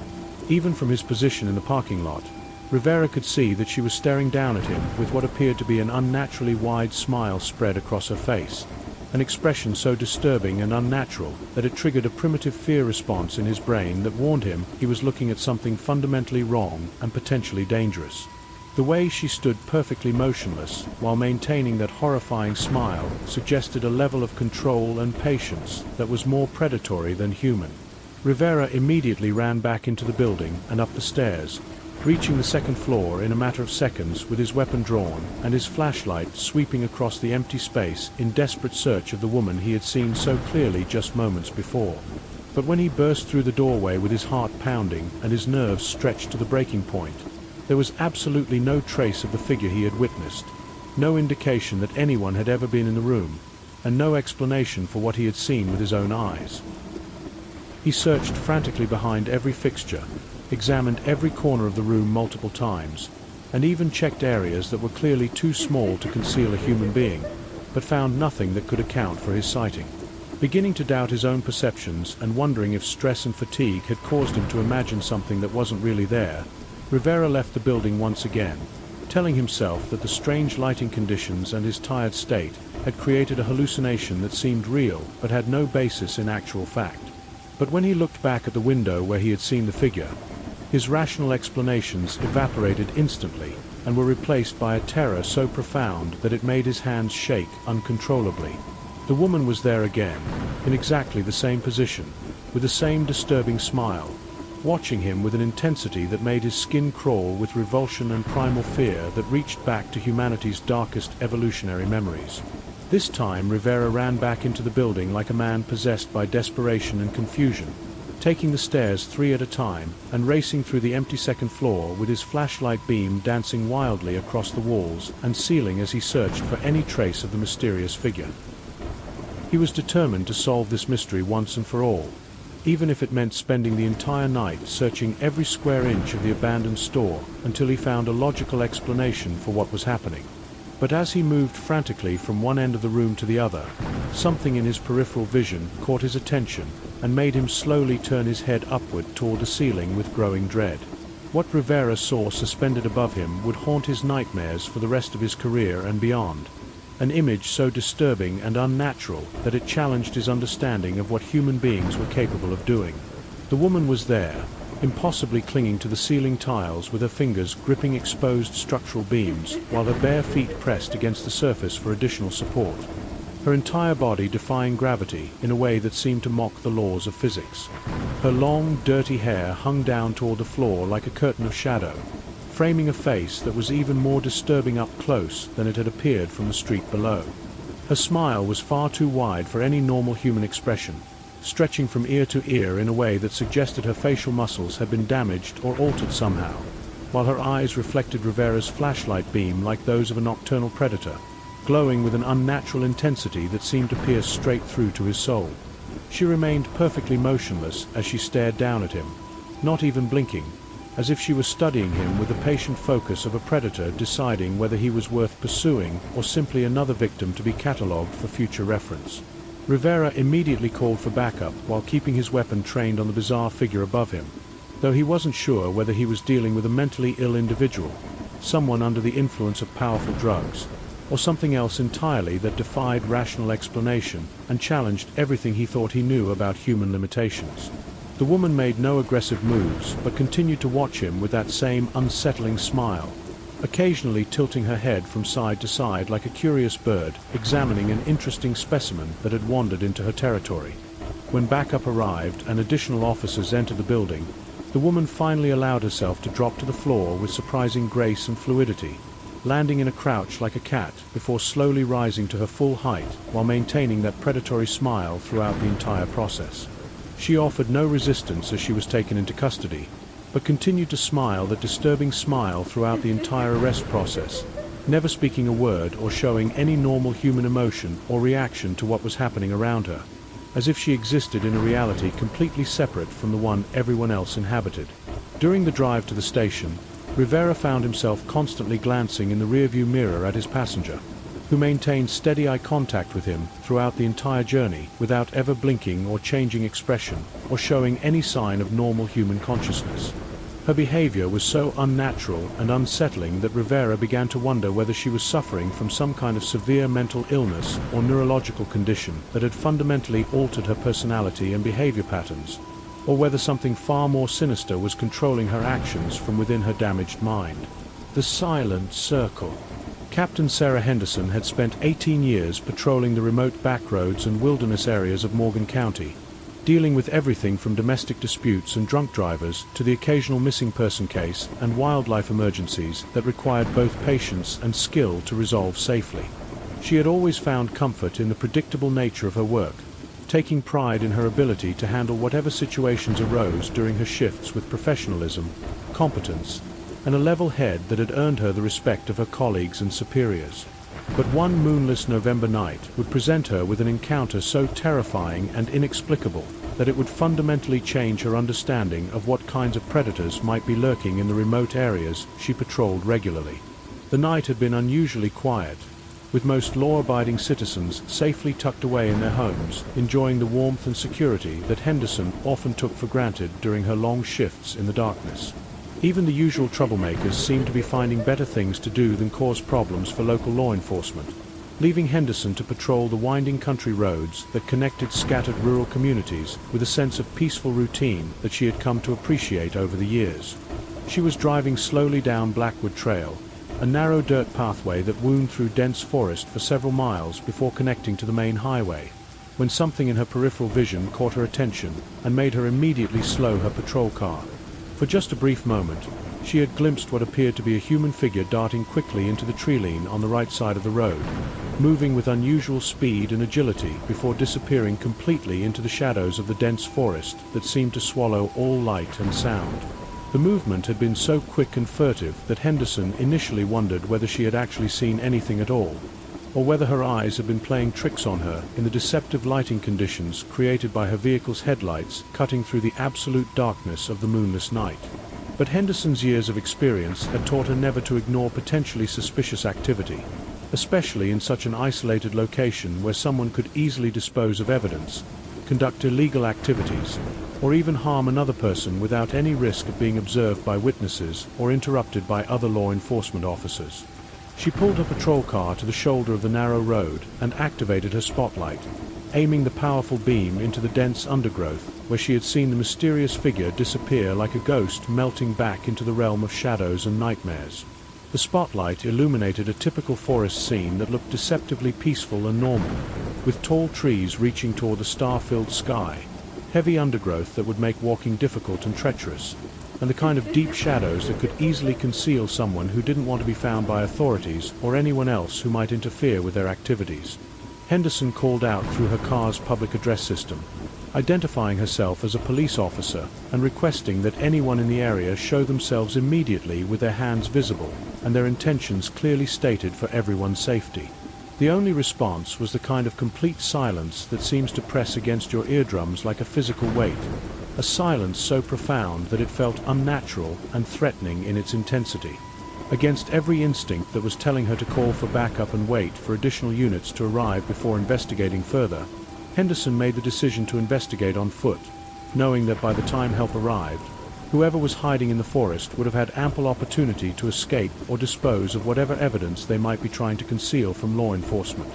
She stepped out of her patrol car and began making her way carefully into the forest, her flashlight beam dancing ahead of her as she navigated around fallen logs and pushed through branches that seemed to grab at her uniform like grasping fingers trying to hold her back from discovering whatever secrets the darkness was protecting. The woods were unnaturally quiet, with no insects chirping, no small animals rustling through the leaves, and no night birds calling to each other, just an oppressive silence that made every sound she made seem amplified and threatening to her own ears. Henderson had penetrated perhaps 60 yards into the forest when she heard the deliberate snap of a branch from somewhere ahead of her position, a sound that was clearly intentional rather than accidental, as if someone was deliberately trying to get her attention or announce their presence without actually showing themselves or revealing their location. Henderson immediately drew her service weapon and called out in her most authoritative voice, demanding that whoever was hiding come forward with their hands raised and visible, making it clear that she was prepared to use whatever force necessary to protect herself and maintain control of the situation. What emerged from behind a large pine tree about 40 feet away was something that would be burned into Henderson's memory forever, replaying in her nightmares for years to come and fundamentally altering her understanding of what kinds of evil might be waiting in the darkness. The figure was wearing what appeared to be a crude homemade mask that completely obscured their features, making it impossible to determine their age, gender, ethnicity, or identity. But there was something about the way the person moved that set off every alarm bell in Henderson's experienced mind and triggered her deepest survival instincts. The mask itself was disturbing enough, appearing to be a rough assemblage of fabric, leather straps, and what might have been animal fur sewn together in a way that created a face that was more nightmare than human. But it was the figure's body language and movements that truly terrified Henderson on a primal level. They moved with a predatory grace that suggested years of practice stalking through these woods, their head tilting from side to side as they observed her with the patient focus of a hunter who had found interesting prey and was deciding how best to proceed with their deadly game. Henderson commanded the individual to raise their hands and remove the mask, using the firm tone of authority that had served her well throughout her career in law enforcement and had never failed to establish a control over even the most volatile situations. The masked figure slowly raised their arms as instructed, but made no move to comply with the order to remove their facial covering, instead standing perfectly still as if waiting for something specific to happen or some predetermined signal to be given. When Henderson repeated the command more forcefully, adding the threat of arrest if they continued to refuse cooperation, the person appeared to reach toward their face, as if finally preparing to reveal their identity and end this strange confrontation. But then something happened that transformed a routine investigation into a waking nightmare that would haunt Henderson for the rest of her life and career, an experience so terrifying that she would never again patrol these roads without backup and would always ensure that other units were aware of her exact location. The masked figure suddenly turned their head to look towards something in the darkness to Henderson's left, then slowly turned back to stare directly at her, with what she could only describe as predatory intensity that made her skin crawl with terror and revulsion. At that exact moment, Henderson heard the unmistakable sound of footsteps approaching through the underbrush from multiple directions, moving with a kind of deliberate coordination that suggested careful planning and extensive practice rather than the random wandering of lost hikers or campers. Henderson immediately shouted for everyone in the area to show themselves with their hands raised, her voice carrying a mixture of authority and barely controlled fear as she realized that she was no longer dealing with a single suspicious individual, but rather some kind of organized group that had been waiting for her in the darkness like spiders waiting for a fly to become entangled in their carefully constructed web. What happened next exceeded her worst nightmares and left her questioning whether she would survive to see another sunrise or become another victim of whatever evil had chosen to make its home in these remote woods. Additional masked figures began emerging from the trees around her position, each one wearing similar crude disguises that made them look less like human beings and more like participants in some kind of twisted ritual or ceremony designed to strip away all traces of humanity and civilization. Henderson counted at least 12 individuals before she stopped counting and focused entirely on trying to identify escape routes and assess the level of threat she was facing from each direction, her training taking over even as her mind struggled to process the impossibility of her situation. The group had positioned themselves in what was clearly a carefully planned circle around her location, with only a narrow gap behind her that led back toward her patrol car and the relative safety of the road where help might eventually arrive. Roughly half of the masked figures were carrying weapons that ranged from axes and large knives to baseball bats and what appeared to be homemade clubs, while the others simply stood watching her with a kind of patient stillness that felt far more threatening than any aggressive posturing could have been, as if they were confident in their ability to control the situation regardless of what she might try to do. Henderson found herself trapped in the center of this human circle, her weapon drawn but no longer aimed at any specific target since threats now surrounded her from every possible direction, and she had no way of knowing which one might move first or pose the greatest immediate danger to her survival. The silence stretched on for what felt like hours, but was probably only minutes, broken only by the sound of her own labored breathing and the distant hum of her patrol car's engine running back on the road that now seemed impossibly far away from her current position. The psychological pressure of being surrounded by silent, masked figures in the middle of a dark forest was unlike anything Henderson had ever experienced in her 18 years of police work, creating a level of terror that went beyond physical fear and reached into the deepest corners of her mind where primal survival instincts lived. Every shadow seemed to move with potential threat. Every small sound could indicate that someone was positioning themselves for an attack, and the complete lack of communication from the group made it impossible to predict what they might do next or what their ultimate intentions might be toward her. Finally, after what seemed like an eternity of tense silence that stretched her nerves to the absolute breaking point, one of the masked figures spoke in a voice that had been deliberately altered to sound deeper and more menacing than any normal human speech should be. The words were simple, but delivered with a calm certainty that somehow made them more terrifying than any shouted threat could have been, cutting through the silence like a blade and leaving Henderson with no doubt about the seriousness of her situation. "You need to leave this place immediately and never return to these woods again," the voice said with a tone that carried an implicit understanding that this was not a request or negotiation, but rather a final warning before something terrible would happen that could not be undone or forgiven. In that moment, Henderson made a decision that probably saved her life, choosing survival over pride and recognizing that she was facing odds that no amount of training or courage could overcome. Instead of trying to assert her authority or attempting to arrest anyone in the group, she began slowly backing toward the gap in the circle that led back to her vehicle, keeping her weapon ready but making no aggressive moves that might provoke an attack from multiple directions simultaneously. The masked figures watched her retreat with the same unsettling stillness they had maintained throughout the encounter, but made no effort to follow or prevent her escape, simply standing like silent sentinels guarding secrets that were not meant for the outside world to discover. Henderson reached a patrol car and immediately called for backup while driving away from the scene at high speed, her heart pounding so hard that she could barely speak clearly enough to communicate her location and situation to the dispatcher, who was trying to understand what had happened.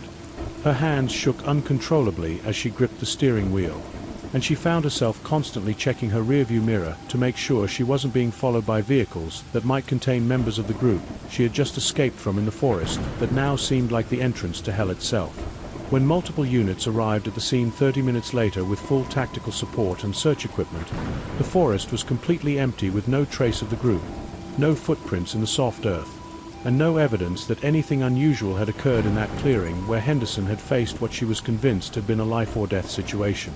The lack of physical evidence led some of her colleagues to suggest that stress and the isolated night environment might have caused her to misinterpret a perfectly innocent situation involving campers or hunters who were simply trying to avoid contact with law enforcement for reasons that had nothing to do with criminal activity.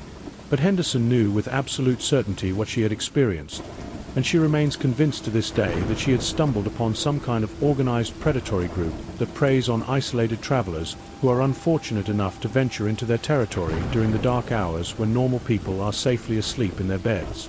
She believes that whoever had initially fled into the woods upon seeing her patrol car had recognized it as a law enforcement vehicle and warned the others, preventing what could have been a deadly encounter for any civilian who might have stopped to investigate suspicious activity in an area where help would never arrive in time to make a difference. Henderson theorizes that the group operates in remote forest areas specifically because they offer the perfect combination of isolation and multiple escape routes that would make it nearly impossible for law enforcement to track them down or gather enough evidence to prosecute them for whatever crimes they might be committing against innocent victims. The experience left her questioning how many other predatory groups might be operating in the vast wilderness areas that surround her patrol district, waiting patiently in the darkness for the right victim to wander into their carefully prepared traps where screams would never be heard and bodies would never be found. She continues to patrol the same roads and respond to calls in remote areas because it's her job and her duty to protect the citizens of her county, but she never again investigates suspicious activity alone in isolated locations, and she always ensures that backup units are dispatched to her location before she exits her vehicle in any setting where help might not be able to reach her in time if something goes wrong. The memory of those masked figures standing in their perfect circle haunts her dreams and serves as a constant reminder that there are forms of evil in this world that go far beyond anything most people could ever imagine, waiting patiently in the shadows for their next opportunity to strike at the innocent and unwary. The basement beneath the basement. Detective Amanda Foster had walked the beat for 24 years, her shield carrying the weight of countless investigations that had taken her through every dark corner of human behavior that existed within city limits. At 46 years old, she had developed the kind of professional detachment that allowed her to function in situations that would break civilian minds, But one sweltering July evening would test every psychological defense mechanism she had built up over her long career. The call came in at 10:15 p.m. as a wellness check requested by a concerned landlord who hadn't seen his elderly tenant Mrs. Chen for over a week, despite the fact that she rarely left her basement apartment and always paid her rent precisely on time without fail. Forster and her partner Detective Kevin Walsh arrived at the aging brownstone building to find a structure that looked like it had been forgotten by urban renewal, with crumbling brick facades and windows that hadn't been cleaned in years, allowing only dim light to filter through layers of grime and neglect. The landlord, a nervous man in his 60s named Mr. Rodriguez, met them at the front entrance and explained that Mrs. Chen had lived in the basement apartment for over 15 years, keeping to herself and never causing any problems for other tenants or the building management company that handled the property. Rodriguez led them down a narrow staircase that descended into the bowels of the building, the air growing noticeably colder and more stagnant with each step they took deeper underground. The basement hallway was dimly lit by a single flickering bulb that cast dancing shadows on walls that seemed to close in around them as they approached Mrs. Chen's apartment door at the far end of the corridor. Forster knocked firmly and announced their presence, explaining that they were conducting a welfare check at the request of the building management, but received no response from within the apartment despite waiting several minutes for any sign of life or acknowledgement. Rodriguez produced a master key and unlocked the apartment door, revealing a living space that immediately struck both officers as deeply unsettling despite appearing perfectly normal on the surface. The apartment was meticulously clean and organized, with furniture arranged in precise patterns and personal belongings sorted with an almost obsessive attention to detail that suggested someone with severe psychological issues or compulsive disorders. But what truly disturbed Forster was the complete absence of any personal photographs, decorative items, or signs of normal human habitation, as if the space had been designed to house someone who was trying to erase all evidence of their own existence. A thorough search of the apartment revealed no sign of Mrs. Chen, but Walsh discovered something that made both officers exchange worried glances and reach for their radios to request backup assistance. Hidden behind a bookshelf in the bedroom was a door that neither the landlord nor any of the building plans had mentioned, a door that opened onto a steep staircase leading down into absolute darkness that seemed to swallow their flashlight beams before they could illuminate whatever lay below. Rodriguez swore he had never seen this door before and had no idea where the staircase might lead, insisting that the building's basement level was the lowest point in the structure. Against their better judgment and every protocol that demanded they wait for additional units to arrive before investigating unknown areas that could contain hazards or armed individuals, Forster and Walsh decided to explore the hidden staircase to determine whether Mrs. Chen might have fallen or become trapped in whatever space lay beneath her apartment. The staircase was steep and narrow, with walls that seemed to press in closer as they descended, and the air grew thick with a musty odor that suggested the area had been sealed for decades without proper ventilation or maintenance. At the bottom of the staircase, they discovered a sub-basement that defied all architectural logic and building regulations, a sprawling network of interconnected rooms and corridors that stretched far beyond the footprint of the building above.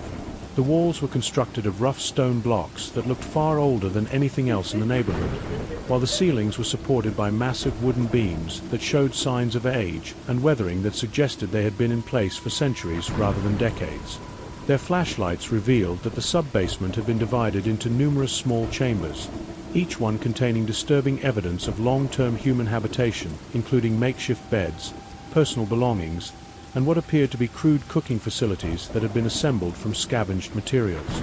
But most disturbing of all were the walls themselves, which were covered with thousands of scratches, symbols, and markings that had been carved into the stone with fingernails and crude tools, creating a horrifying record of desperation and madness that stretched across every available surface.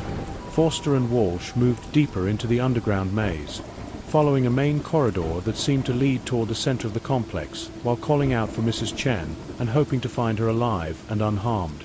But with each step they took into the depths of this impossible structure, they discovered more evidence that something terrible had been happening beneath the city for far longer than anyone had suspected, including personal belongings and identification documents from dozens of missing persons cases that had gone unsolved over the past several decades. As they reached what appeared to be the central chamber of the underground complex, Both officers heard sounds that made their blood freeze in their veins, and their hands instinctively moved toward their weapons. From somewhere deeper in the darkness came the unmistakable sounds of human voices speaking in whispers too low to understand, accompanied by what sounded like shuffling footsteps and the scraping of objects being dragged across stone floors. Forster immediately called for backup using her radio, but discovered that they were too deep underground for their communications equipment to reach the surface or connect with dispatch. The central chamber turned out to be a large circular room with multiple tunnels branching off in different directions like spokes on a wheel, each one disappearing into darkness that their flashlights couldn't penetrate. In the center of the chamber stood a crude stone altar covered with stains that looked suspiciously like dried blood, surrounded by dozens of candles that had burned down to mere stubs and created pools of hardened wax on the floor.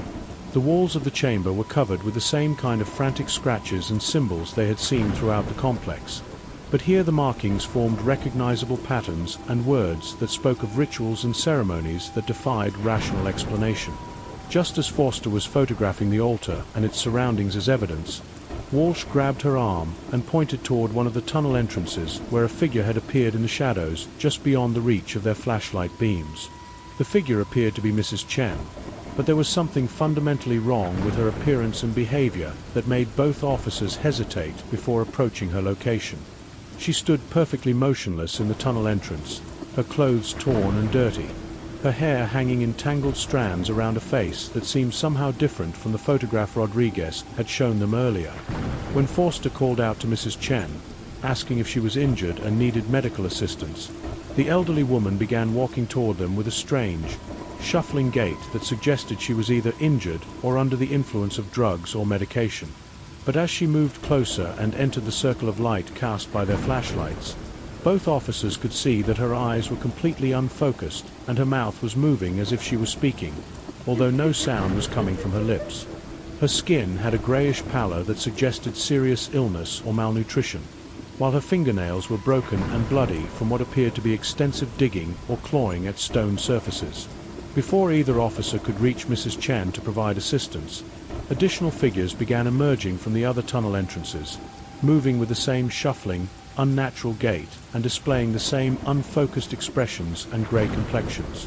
Forster counted at least 8 individuals before she stopped counting and focused on finding an escape route, realizing that they had stumbled into a situation that was far beyond their training or equipment to handle safely. The figures moved toward them with deliberate intent, but showed no signs of aggression or hostility, instead reaching out with their hands as if trying to touch the officers or communicate through physical contact.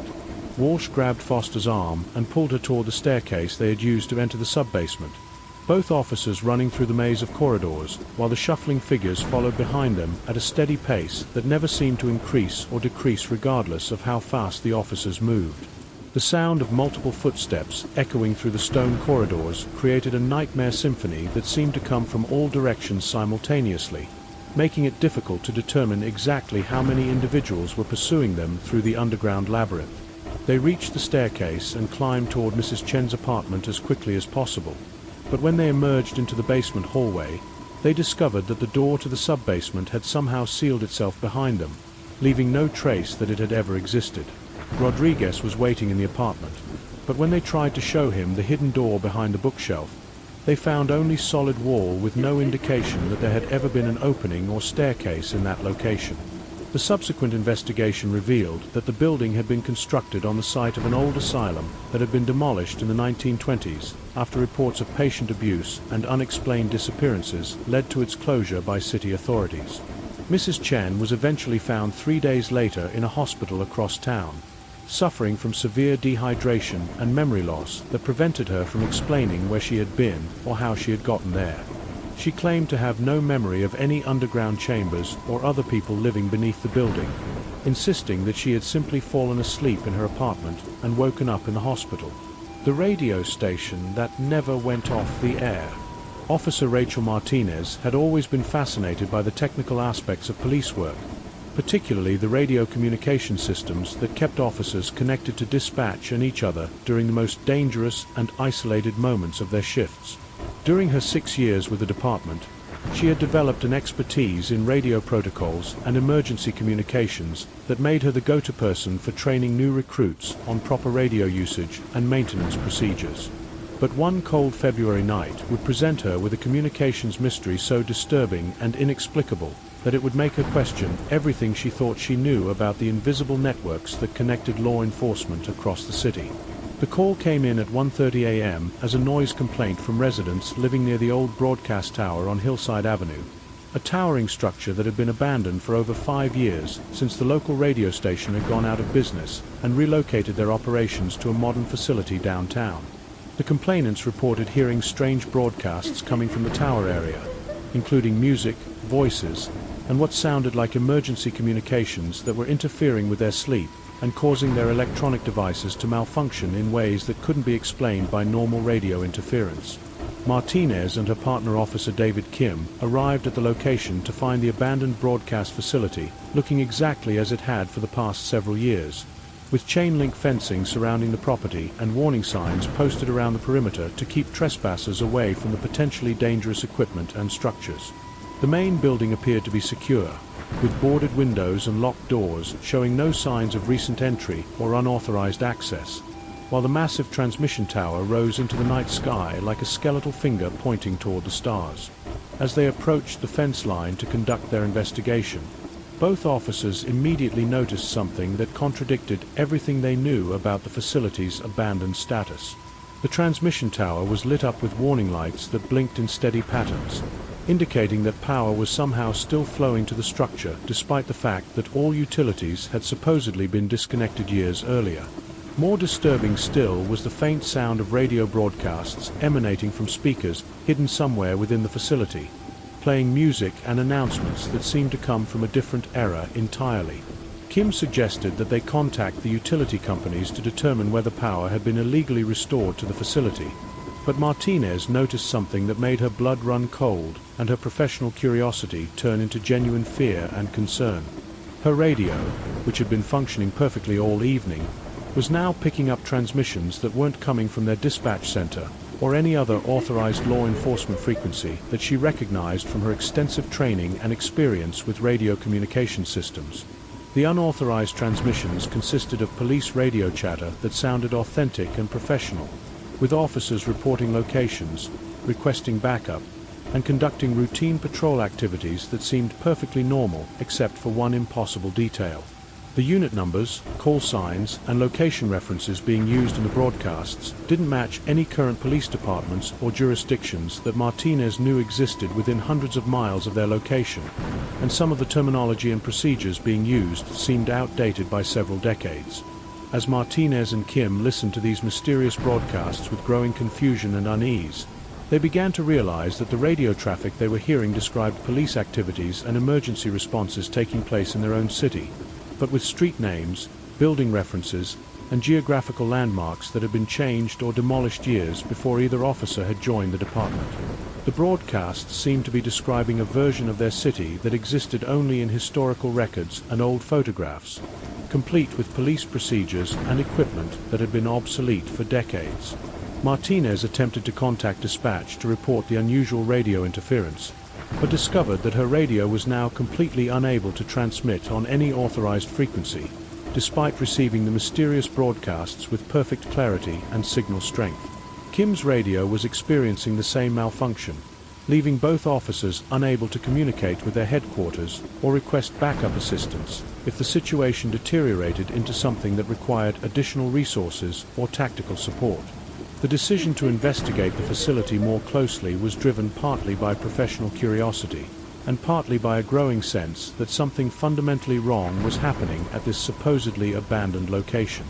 They found an unlocked gate in the fence that should have been secured with heavy chains and padlocks, allowing them access to the facility grounds where they could hear the mysterious broadcasts much more clearly and with disturbing detail that made the situation even more inexplicable.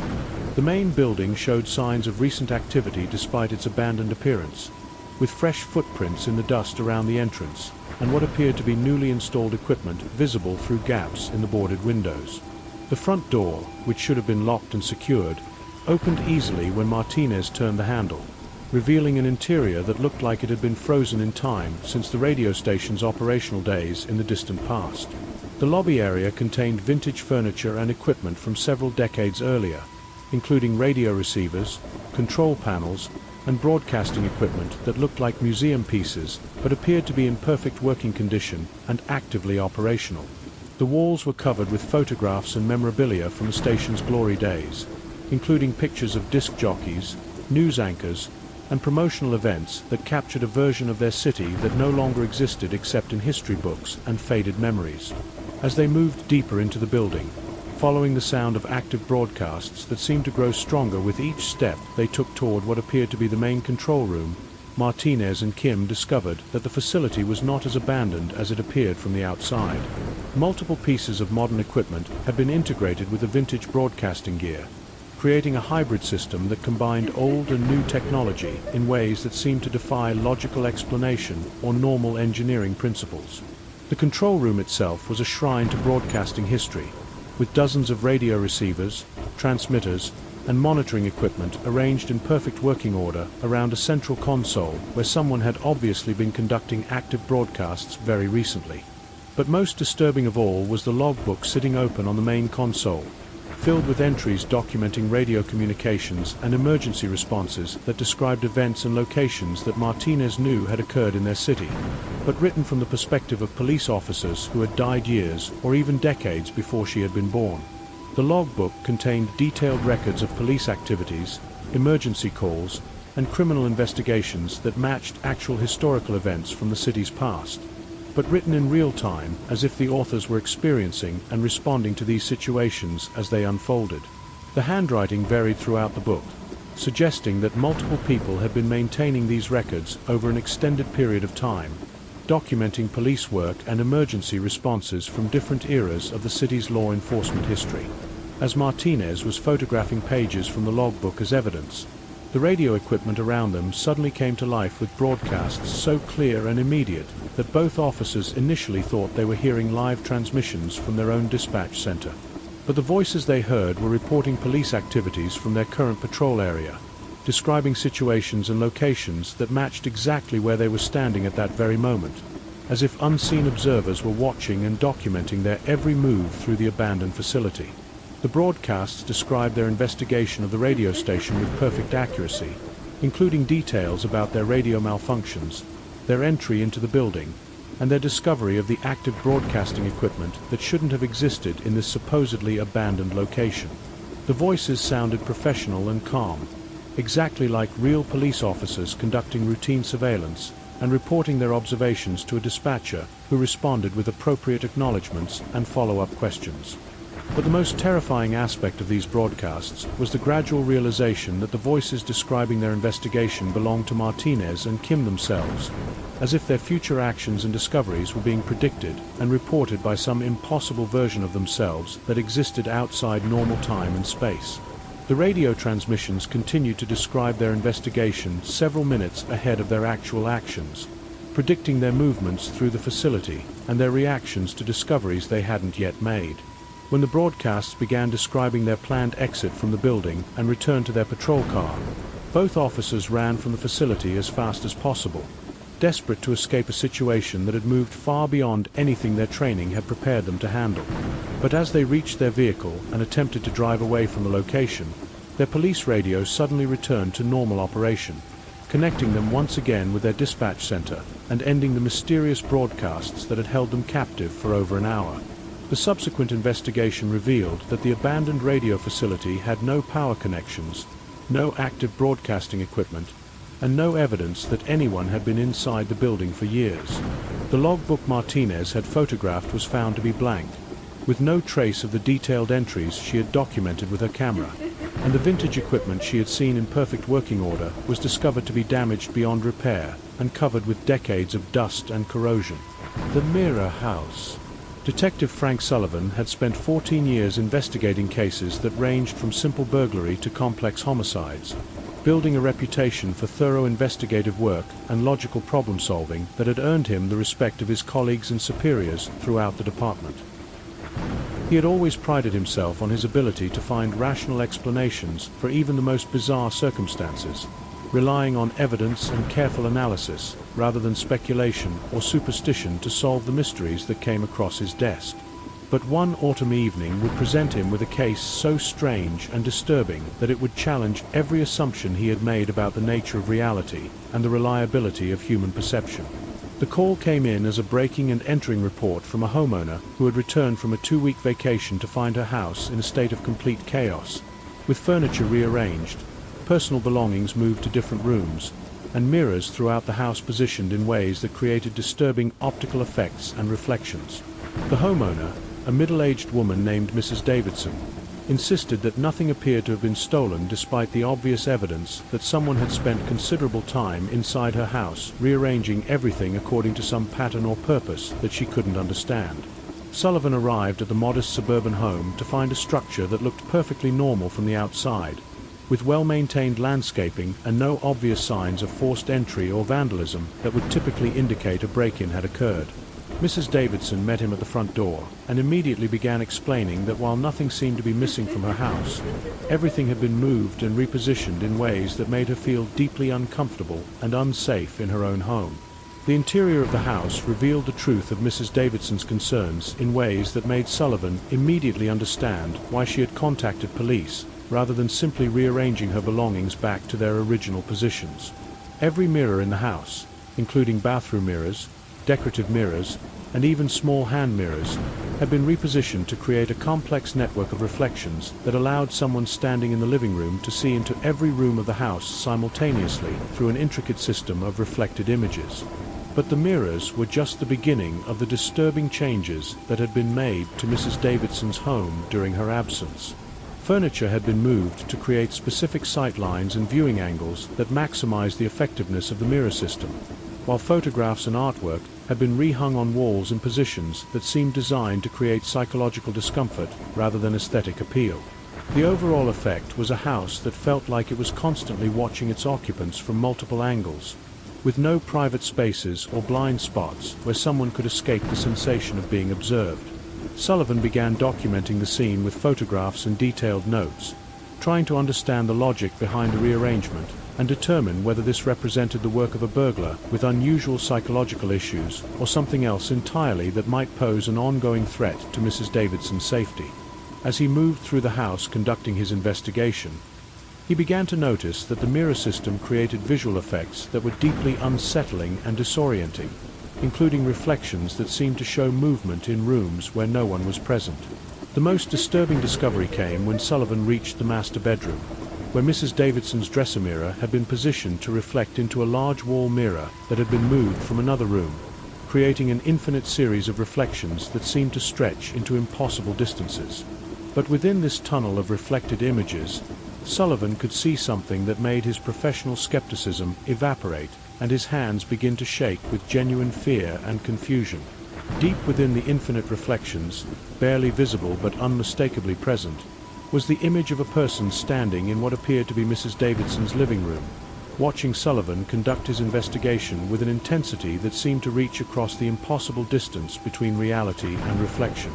The figure was too far away and distorted by multiple reflections to identify clearly, but their presence within the mirror system was undeniable and completely impossible according to every law of physics and optics that Sullivan understood.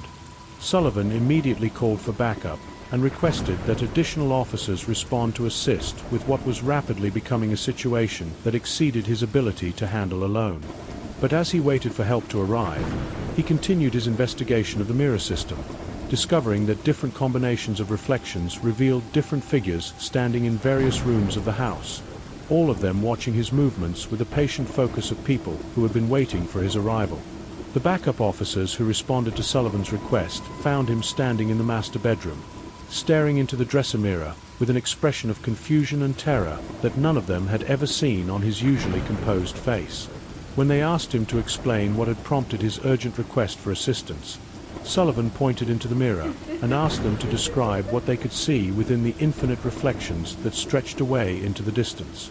But the other officers saw nothing unusual in the mirror system beyond normal reflections of the bedroom and its contents, with no trace of the figures that Sullivan insisted were clearly visible within the reflected images. When Sullivan attempted to photograph the mysterious figures with his camera, the resulting images showed only normal reflections with no evidence of the people he claimed to see watching them from within the mirror system. Mrs. Davidson returned to the house later that evening to find that all of her mirrors had been returned to their original positions, and her furniture had been rearranged back to its normal configuration, exactly as it had been before she left for vacation. But she also found a note that hadn't been there during Sullivan's earlier investigation, written in handwriting that she didn't recognize and placed prominently on her kitchen table where it couldn't be missed. The note contained a simple message that sent chills through both Mrs. Davidson and the officers who were called back to investigate this new development. "Thank you for letting us watch. We enjoyed seeing how you live. We will be back soon to visit again when you are home." The note was written on expensive stationery that didn't match anything Mrs. Davidson owned, and forensic analysis revealed no fingerprints or other physical evidence that could identify who had written the threatening message. The investigation into Mrs. Davidson's case remained open for months, without any resolution or explanation for what had occurred in her house during her vacation. Security cameras in the neighborhood had recorded no unusual activity around her property, and forensic examination of her house revealed no evidence of forced entry or unauthorized access that could explain how someone had gained entry to rearrange her belongings. Sullivan never forgot the figures he had seen within the mirror reflections, and he continued to believe that something impossible had occurred in Mrs. Davidson's house that day, despite the lack of physical evidence or corroborating witnesses to support his account. The experience left him questioning the reliability of his own perceptions and wondering whether there might be forms of invasion and violation that go beyond physical breaking and entering to include intrusions into reality itself that leave no trace except in the memories of those who experience them. The highway that leads nowhere. Sergeant Maria Rodriguez had patrolled the interstate highways surrounding the city for 12 years, responding to everything from traffic accidents and vehicle breakdowns to high-speed pursuits and emergency medical calls that required quick thinking and precise execution under pressure. She had always found comfort in the predictable nature of highway patrol work, with its clear jurisdictions, established procedures, and the constant movement that kept her from dwelling too long on any single disturbing incident. But one foggy March night would present her with an experience so bewildering and terrifying that it would make her question whether the familiar roads she traveled every day might sometimes lead to destinations that don't exist on any map. The night had been unusually quiet for a weekend shift, with most drivers apparently choosing to stay home rather than venture out into the dense fog that had settled over the region like a thick blanket, reducing visibility to less than 50 feet and creating hazardous driving conditions throughout the metropolitan area. Rodriguez was conducting routine patrol on Interstate 285, driving slowly through the fog with her emergency lights activated to warn other vehicles of her presence, when she received a dispatch call that would change everything she thought she knew about the highway she patrolled. The call came from a frantic motorist who claimed to be lost on a section of Interstate 285 that didn't match any landmarks or mile markers he recognized, despite having driven this same route hundreds of times during his daily commute to work. The caller, a man named Mr. Thompson, reported that he had been driving in circles for over 2 hours without finding any familiar exits or being able to determine his exact location, and his GPS system was showing conflicting information that placed him in locations that seemed to contradict his actual surroundings. Rodriguez attempted to obtain Thompson's exact location using standard radio procedures, but discovered that his descriptions of road conditions, mile markers, and surrounding landmarks didn't match any section of Interstate 285 that she knew existed within her patrol jurisdiction. Thompson claimed to be seeing exit signs for towns and destinations that Rodriguez had never heard of, despite her extensive knowledge of every highway, road, and community within a 100-mile radius of the city. The situation became even more confusing when Rodriguez realized that Thompson's cell phone signal was being tracked by dispatch to a location that appeared to be in the middle of a section of Interstate 285 that she was currently patrolling.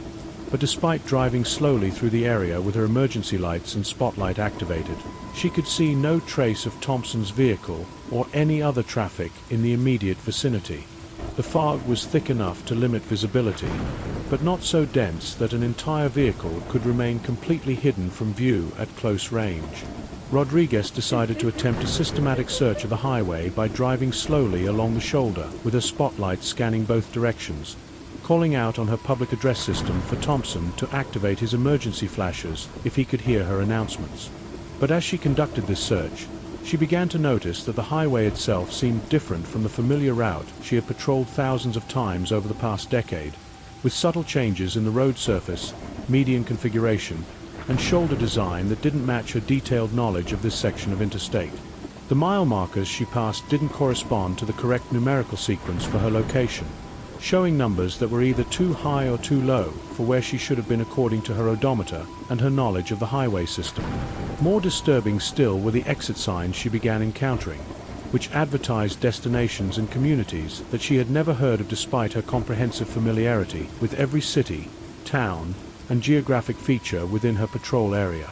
As Rodriguez continued her search for Thompson while trying to understand why the highway seemed to be leading her through unfamiliar territory, she attempted to contact dispatch to report her confusion about her current location and request assistance in determining exactly where she was on the interstate system. But her radio communications began experiencing interference and signal degradation that made it increasingly difficult to maintain contact with her headquarters or receive clear responses to her requests for information. The fog seemed to be growing thicker and more oppressive as she drove, reducing visibility to the point where she could barely see beyond her headlight beams, while the highway itself began to feel like it was changing around her in ways that defied logical explanation. Road signs appeared and disappeared in the mist like ghosts, advertising exits and services that couldn't possibly exist in locations where Rodriguez knew there should be nothing but empty countryside for miles in every direction. When Rodriguez finally encountered Thompson's vehicle, she found him parked on the shoulder of what appeared to be a completely different highway than the one she had been searching, despite the fact that she had never left Interstate 285 or taken any exits that would have led her to an alternate route. Thompson was standing beside his car with an expression of confusion and fear that mirrored Rodriguez's own growing sense that something impossible was happening to both of them on highways that seemed to exist outside normal space and geography. Thompson explained that he had been driving in what felt like an endless loop, passing the same landmarks and mile markers repeatedly without making any progress toward his intended destination, while his fuel gauge showed that he had consumed far more gasoline than should have been possible for the distance he believed he had traveled. His GPS system was displaying error messages and showing his location as constantly shifting between coordinates that placed him in different states and time zones, despite the fact that he had never left the interstate highway system. Rodriguez attempted to guide Thompson back to familiar territory by following what should have been a simple route to the nearest major exit, but discovered that the highway signs and mile markers they passed continued to advertise destinations that neither of them recognized or could locate on any map or GPS system. The fog seemed to be creating a barrier around them that prevented them from seeing beyond the immediate roadway, while the highway itself felt like it was leading them deeper into territory that existed outside the normal boundaries of geography and reality. After driving for what felt like hours through an endless maze of highway that never seemed to lead anywhere recognizable, Rodriguez and Thompson finally emerged from the fog bank to find themselves on a familiar section of Interstate 285, just a few miles from where Thompson had originally called for assistance. But when they checked their watches and vehicle clocks, they discovered that only 30 minutes had passed since the beginning of their strange journey, despite the fact that both of them were certain they had been driving for several hours through impossible territory. The subsequent investigation revealed that Rodriguez's patrol car had never left the immediate vicinity of Thompson's original location, according to GPS tracking data from her vehicle's monitoring system, despite both officers being certain that they had traveled dozens of miles through unfamiliar sections of highway that couldn't be found on any official maps or road atlases. The fuel consumption in both vehicles was consistent with only a few miles of driving, contradicting their shared experience of an extended journey through territory that seemed to exist outside normal space and time. Rodriguez never forgot the experience of driving through highways that led to nowhere, and she continues to wonder whether there might be roads and destinations that exist parallel to our normal world, accessible only under specific conditions like dense fog that can somehow create doorways between different versions of reality. The memory of those impossible exit signs and unfamiliar mile markers serves as a constant reminder that even the most familiar and well-traveled routes might sometimes lead to places that exist beyond the boundaries of any map, where the normal rules of geography and navigation no longer apply and travelers might find themselves lost in ways that go far beyond simple confusion about directions and destinations. The library stalker. My name is Jake, and this happened about 2 years ago when I was 17 years old. I was at the city library studying for my final exams because our house was too noisy with my little brothers running around. The library was pretty quiet that evening, and I found a good spot near the back where I could focus on my math homework. I had been there for maybe an hour when I noticed this woman sitting at a table across from me. She was probably in her 40s with short grey hair, and she was wearing a dark blue sweater. At first I thought nothing of it, but then I realized she was staring directly at me. Not reading a book or looking at her phone, just staring at me with these really intense eyes. I tried to ignore her and focus on my studies, but every time I looked up she was still watching me. After about 30 minutes of this, I started feeling really uncomfortable, so I decided to move to a different section. I packed up my books and went to the computer area on the other side of the library. But when I sat down and looked around, there she was again sitting at a nearby table still staring at me. Now I was getting scared because this was clearly not a coincidence. I went to the librarian and asked if there was another quiet study area I could use. She showed me to a small room upstairs that was reserved for students. I thought I would be safe there, but 20 minutes later I heard the door open behind me. It was the same woman, and she walked in and sat down at the table right next to mine. This time she was close enough that I could hear her breathing, and it sounded really heavy and strange. I grabbed my books and practically ran out of the room and down the stairs to the main desk. I told the librarian about the woman following me, and she said she would handle it. But when we looked around the library, the woman was nowhere to be found. The librarian checked the upstairs room, and it was completely empty. She told me that maybe the woman had left through the back exit near the parking lot.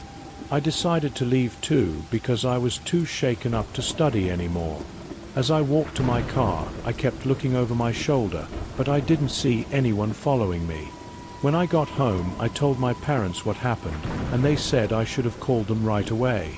The next day, I went back to the library, but I chose to sit near the front desk where there were lots of people around.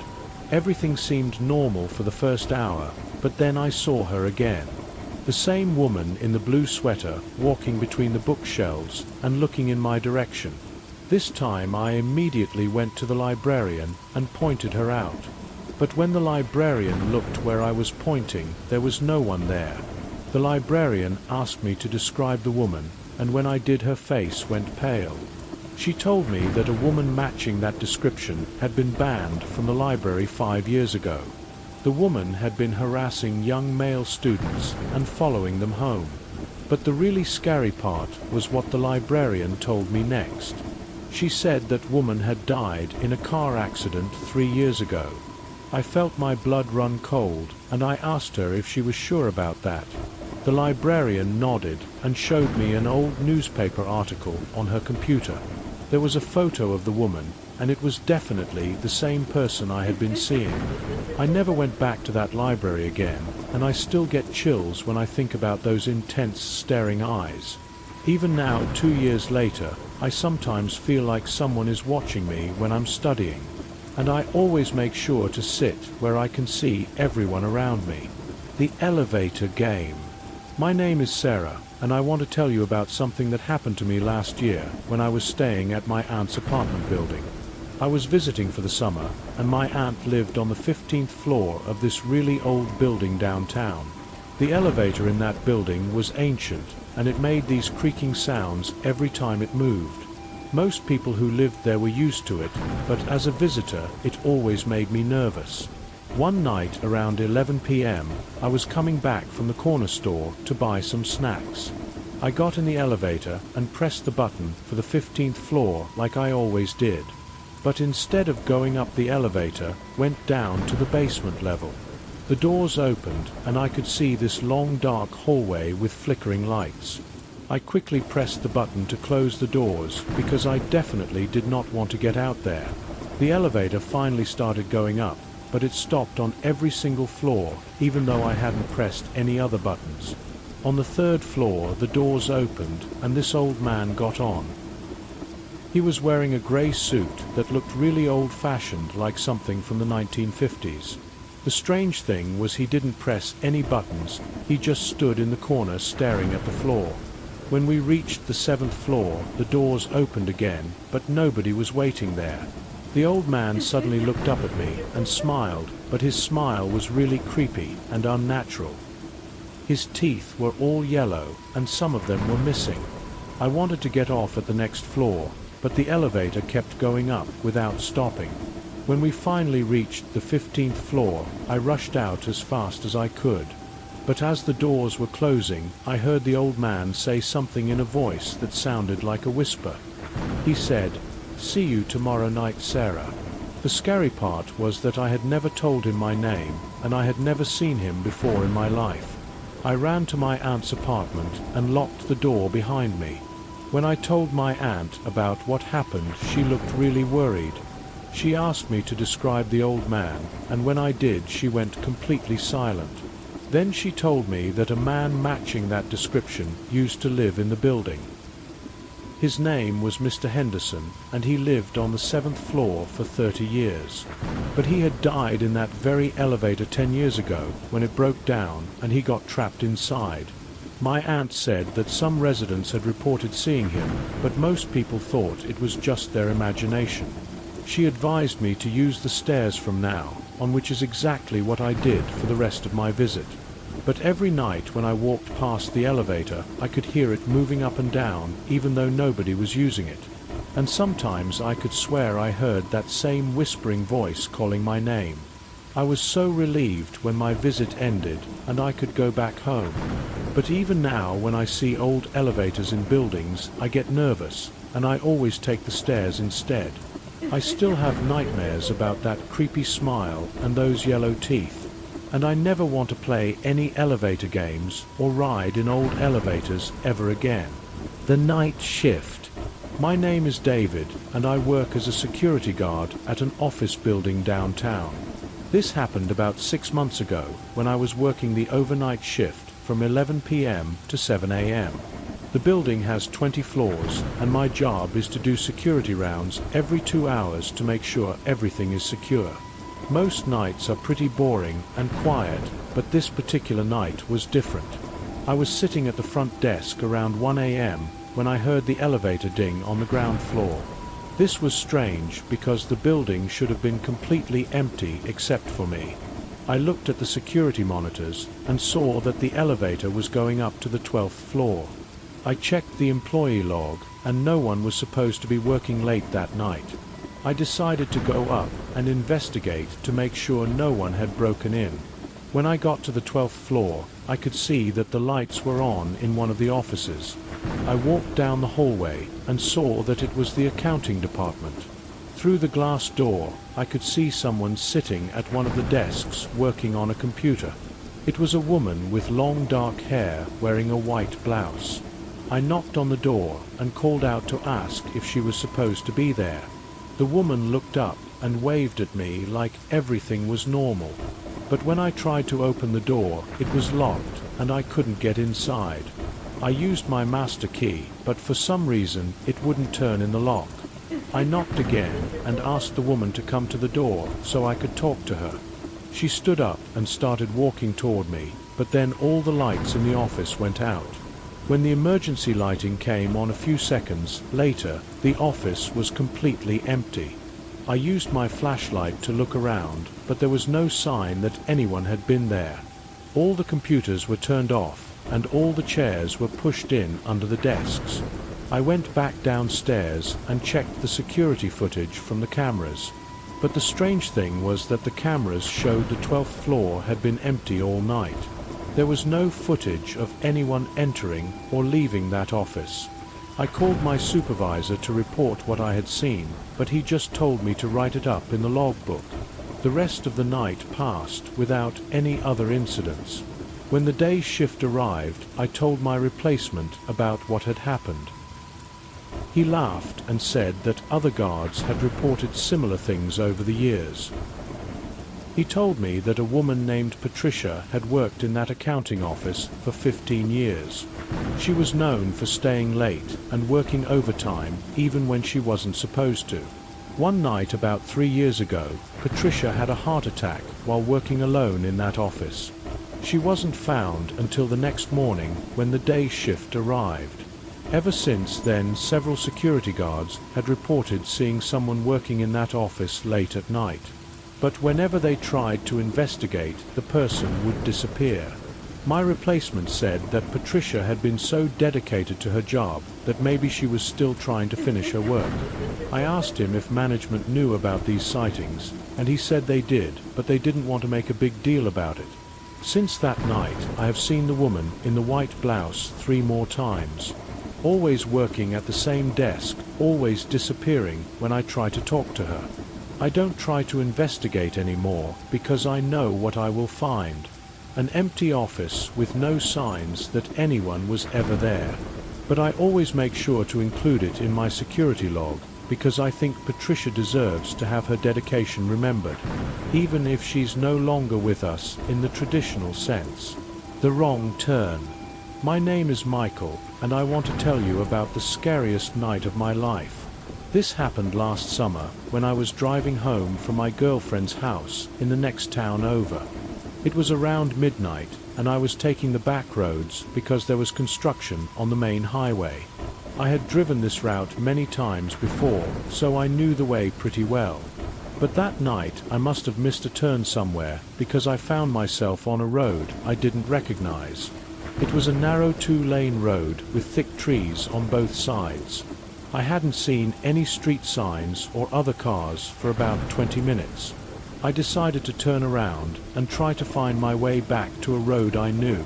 But when I looked for a place to make a U-turn, I realized something was wrong. The road behind me looked completely different from the road I had been driving on. Instead of asphalt, it was now a dirt road, and the trees looked much older and darker.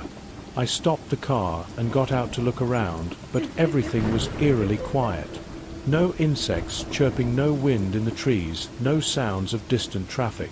Just complete silence, which was really unsettling. I got back in my car and decided to keep driving forward, hoping to find a main road. After about 10 more minutes, I saw a light up ahead, and I felt relieved. As I got closer, I could see it was a small gas station with 2 old-fashioned pumps. The building looked like it was from the 1950s, and there was a faded sign that said, Pete's Gas. I pulled in and got out to ask for directions. When I walked up to the door, I could see an elderly man behind the counter reading a newspaper. But when I tried to open the door, it was locked. I knocked on the glass, and the old man looked up at me. He had a confused expression on his face, like he couldn't see me clearly. I knocked again and pointed to my car to show that I needed help. The old man stood up and walked to the door, but instead of opening it, he just stared at me. His eyes looked cloudy and unfocused, like he was looking through me rather than at me. I tried talking to him through the glass, but he didn't seem to hear me. After a few minutes, he went back to his chair and continued reading his newspaper. I walked around the building to see if there was another entrance, but all I found was a payphone. I tried to call my girlfriend, but the phone was dead. When I looked at my cell phone, it showed no signal at all. I decided to get back in my car and keep driving to find another place to ask for directions. But as I was pulling out of the gas station, I looked in my rearview mirror. The building was completely dark, and it looked like it had been abandoned for years. The paint was peeling, the windows were boarded up, and weeds were growing through the pavement. I stopped the car and looked back, but now the gas station looked normal again. The lights were on, and I could see the old man inside. I was getting really scared, so I drove away as fast as I could. About an hour later, I finally found a road that I recognized and made it home safely. The next day, I tried to find that gas station again during daylight. I drove the same back roads for 3 hours, but I never found Pete's Gas or that narrow tree-lined road. I asked some local people if they knew about an old gas station in that area. One elderly woman told me that there used to be a place called Pete's Gas about 40 years ago, but it had been torn down in the 1980s after the owner died. She said that Pete had worked there alone for 30 years and never took a single day off. When I described the old man I had seen, she nodded and said that sounded like Pete. She told me that sometimes people claimed to see his ghost still working at the old location. But she said that was impossible because the area had been turned into a nature preserve. I never tried to find that road again because I don't want to know what would happen if I did. But sometimes when I'm driving alone late at night, I worry that I might make another wrong turn and end up back at Pete's gas station talking to a man who died decades ago. The swimming pool. My name is Ashley, and this story takes place at the community pool where I worked as a lifeguard during my senior year of high school. The pool was part of a recreation center that had been built in the 1970s. During the day, it was always busy with families and kids taking swimming lessons. But in the evenings after we closed, it became very quiet and sometimes a little creepy. Part of my job was to do a final check of the pool area before locking up for the night. This meant making sure all the pool equipment was turned off and all the doors were secured. One evening in late September, I was doing my usual closing routine around 9 p.m. I had already cleaned the pool and turned off most of the lights.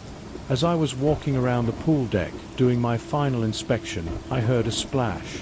I turned around and saw ripples in the water like someone had just jumped in. But I had already counted all the swimmers and made sure everyone had left. I walked to the edge of the pool and looked down into the water. It was hard to see clearly because only the underwater lights were still on. But I could swear I saw a dark shape moving near the bottom of the deep end. I called out, "Hello, is someone down there?" But there was no response. I was worried that someone might be in trouble, so I grabbed a rescue pole. But when I looked into the water again, there was nothing there. I decided to turn on all the pool lights to get a better look. When the area was fully lit, I could see the entire pool, and it was completely empty. I figured maybe it was just the automatic cleaning system making the water move. I finished my closing checklist and headed to the office to get my things. But as I was walking past the pool, I heard another splash behind me. This time when I turned around, I saw something that made my heart stop. There was a woman floating face down in the middle of the pool. She had long blonde hair and was wearing a red swimsuit. I immediately grabbed the rescue equipment and dove into the pool. But when I reached the spot where I had seen her, there was nobody there. I searched the entire pool but found nothing. I was starting to panic because I was sure I had seen someone who needed help. I called 911 and explained what had happened. The paramedics and police arrived within 10 minutes. They searched the pool and the entire building but found no sign of anyone. The police officer asked me to describe what I had seen. When I told him about the woman with blonde hair in a red swimsuit, his expression changed. He asked me to wait while he made a phone call. 20 minutes later, an older man arrived who introduced himself as the pool manager. He had worked at the recreation center for over 20 years. When I described what I had seen, he nodded grimly. He told me that 15 years ago, a woman named Jennifer had drowned in that pool. She had been swimming alone after hours when she suffered a seizure. By the time she was found the next morning, it was too late to save her. Jennifer had blonde hair and her favorite swimsuit was red. The manager said that several lifeguards over the years had reported seeing her. Always floating in the same spot, always disappearing when someone tried to help. He told me that Jennifer had been a competitive swimmer who loved that pool. Maybe she was still there trying to finish her workout. After that night, I always felt nervous during closing time. I would do my final check as quickly as possible and avoid looking directly at the water. But sometimes I would still hear splashing sounds after everyone had left. and once I thought I saw wet footprints leading from the pool to the locker rooms. I never saw Jennifer again, but I always had the feeling she was watching, making sure that no one else would have the same accident she did. When I graduated and left that job, I was honestly relieved. But I still think about her sometimes when I go swimming, and I always make sure there's someone else around when I'm in the water. The substitute teacher. My name is Kevin, and this happened during my sophomore year of high school. Our regular English teacher, Mrs. Rodriguez, had to take a leave of absence for surgery. The school hired a substitute teacher to take her place for the rest of the semester. His name was Mr. Blackwood, and he was probably in his 50s with grey hair and thick glasses. At first he seemed like a normal teacher, maybe a little strict, but nothing unusual. But after a few weeks, some of the students started noticing strange things about him. He would sometimes stare at certain students for long periods without saying anything, and he had this habit of writing notes in a small black notebook during class. Whenever someone asked him what he was writing, he would just smile and close the book.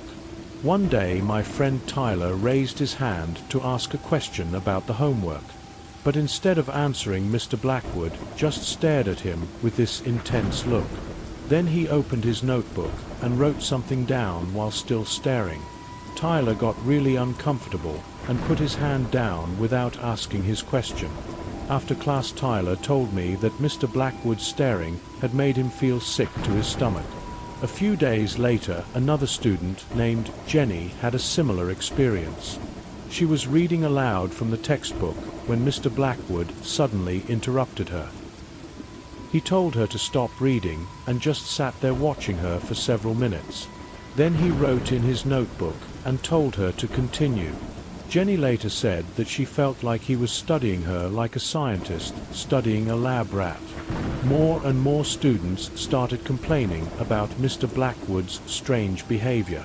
But when we reported it to the principal, she said that his teaching methods were unconventional but not inappropriate. Things got worse when students started having nightmares about Mr. Blackwood. 3 different kids told me they had dreamed about him standing at the foot of their bed, watching them sleep. In the dreams, he was always holding his black notebook and writing things down. One morning, my classmate Maria came to school looking exhausted and scared. She said that she had seen Mr. Blackwood outside her house the night before. He was standing across the street under a lamp post, just staring at her bedroom window. When she told her parents, they looked outside, but no one was there. That same week, another student named Chris said he had seen Mr. Blackwood at the grocery store. Chris was with his family doing shopping when he noticed Mr. Blackwood following them through the aisles. Every time Chris looked back, Mr. Blackwood would quickly look away and pretend to be shopping. But Chris could tell he was being watched the entire time. When Chris's parents confronted Mr. Blackwood, he claimed it was just a coincidence.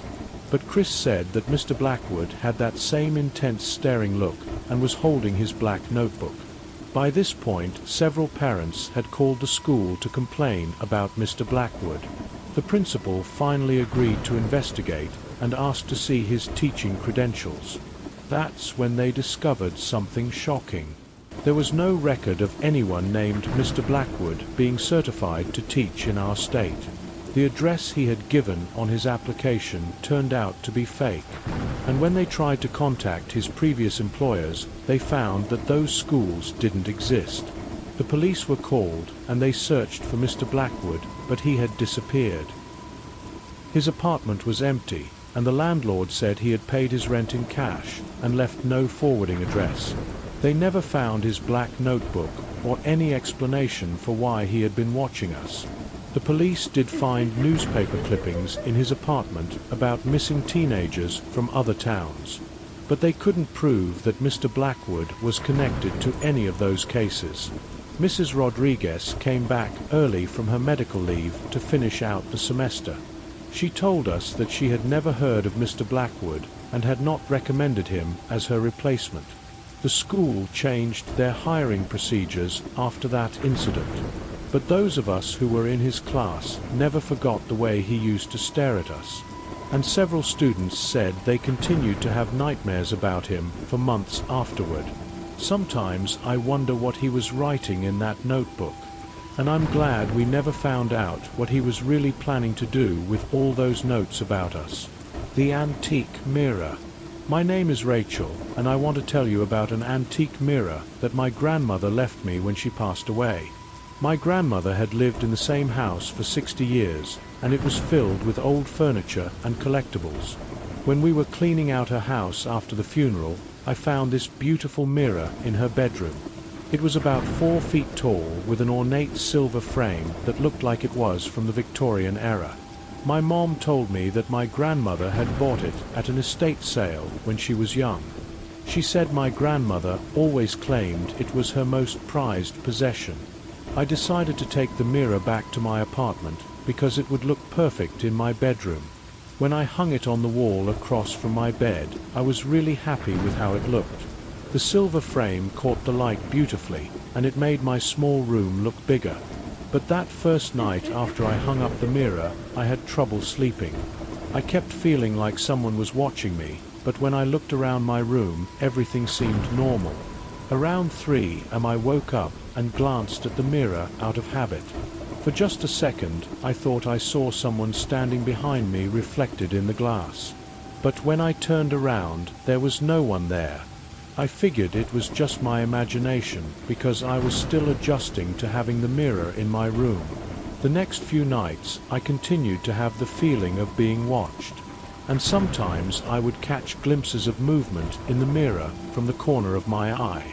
But whenever I looked directly at it, I would just see my own reflection. About a week later, I was getting ready for bed when I noticed something strange. In the mirror, I could see my reflection brushing my teeth, but there was something wrong. My reflection was wearing a white nightgown, but I was actually wearing blue pajamas. I stopped brushing and looked down at my clothes to make sure. I was definitely wearing blue pajamas, but my reflection was still in white. I waved my hand, and my reflection waved back, but it was still wearing the wrong clothes. I was starting to get scared, so I covered the mirror with a blanket and went to bed. The next morning, when I uncovered the mirror, everything looked normal again. I decided to do some research about the mirror's history. I called the antique shop where my grandmother had bought it years ago. The owner remembered the mirror and told me it had come from an estate sale in 1962. It had belonged to a woman named Margaret, who had lived alone in a big Victorian house. According to the shop owner, Margaret had died suddenly in her bedroom. She was found sitting in front of that very mirror, still holding a hairbrush. The shop owner said that Margaret's family had been eager to sell all her belongings. They claimed that strange things had been happening in the house after Margaret died. Lights turning on and off by themselves, doors opening and closing footsteps in empty rooms. But the strangest thing was that people kept seeing Margaret's reflection in mirrors throughout the house, even when no one was standing in front of them. The family sold everything as quickly as possible and moved away. After hearing this story, I was ready to get rid of the mirror. But that night before I could take it down, something incredible happened. I was lying in bed when I heard someone crying softly. The sound was coming from the direction of the mirror. When I looked at it, I saw a woman in a white nightgown sitting on a bed that wasn't mine. She was brushing her long grey hair, and tears were streaming down her face. I realized I was seeing into Margaret's room from 60 years ago. She looked directly at me through the mirror and mouthed the words, "Help me." Then the image faded, and I was looking at my own reflection again. I knew then that Margaret was trapped somehow in that mirror. Maybe she had died while looking into it, and part of her spirit had remained there. I decided to contact a priest to see if he could help Margaret find peace. Father Martinez came to my apartment and blessed the mirror with holy water. He said prayers for Margaret's soul and asked God to help her move on to the afterlife. During the blessing, I could swear I saw Margaret's reflection one last time. She was smiling, and she looked peaceful. After that night, I never saw Margaret again, and the feeling of being watched disappeared. I kept the mirror because I felt like it was no longer haunted. But sometimes on quiet evenings, I wonder if Margaret is truly at peace, or if she's just waiting patiently for someone else to look into her mirror. The delivery driver. My name is Carlos, and I work as a delivery driver for a local pizza restaurant. Most of my deliveries are pretty routine, but this one delivery last month was different. It was a Friday night around 10 p.m. when I got an order for a large pizza with extra cheese. The address was for a house on Maple Street, which was in an older part of town. I had delivered to that neighborhood before, but I had never been to this specific address. When I pulled up to the house, I noticed that all the lights were off except for a dim porch light. The house looked like it hadn't been maintained in years. The paint was peeling, the yard was overgrown, and several windows were boarded up.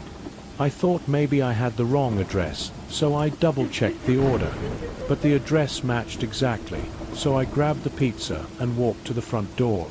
I rang the doorbell and waited, but I didn't hear any sound from inside the house. After a minute, I knocked on the door and called out, "Pizza delivery." Finally, I heard footsteps approaching the door from inside. A woman's voice said, "Just leave it on the porch and I'll get it in a minute." I told her that I needed payment first and that I couldn't leave the pizza unattended. She said, "Oh, right, the money," and I heard her walking away from the door. I waited for several more minutes, but she didn't come back.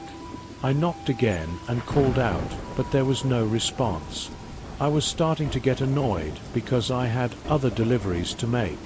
I decided to try the doorknob to see if it was unlocked so I could talk to her directly.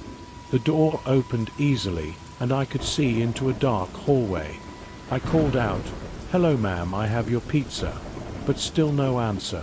I stepped inside just a little bit to see if I could find her. The house smelled musty, like it had been closed up for a long time. I could see a staircase leading to the second floor and a doorway that probably led to the kitchen. I called out again, "Pizza delivery," and this time I heard the woman's voice from upstairs. She said, "I'm coming down, just give me a second." I waited in the doorway with the pizza, but she never appeared.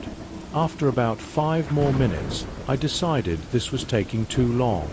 I left the pizza on a table in the hallway and put a note saying she owed $22. As I was walking back to my car, I looked up at the second floor windows. I could see a woman silhouetted in one of the windows watching me. She waved at me, and I waved back thinking that finally I had made contact with a customer. When I got back to the restaurant, I told my manager about the strange delivery. He asked me for the customer's phone number so he could call about payment. But when he tried to call the number, it was disconnected. The next day, my manager decided to drive to the house to collect the money. When he got there, he found that the house was completely abandoned. The pizza was still on the table where I had left it, but it was covered in dust like it had been there for months. My manager asked the neighbors about the house, and they told him it had been empty for over a year. The last owner had been an elderly woman named Mrs. Chan who had died in the house. Her family had tried to sell it, but couldn't find any buyers because of rumors that it was haunted.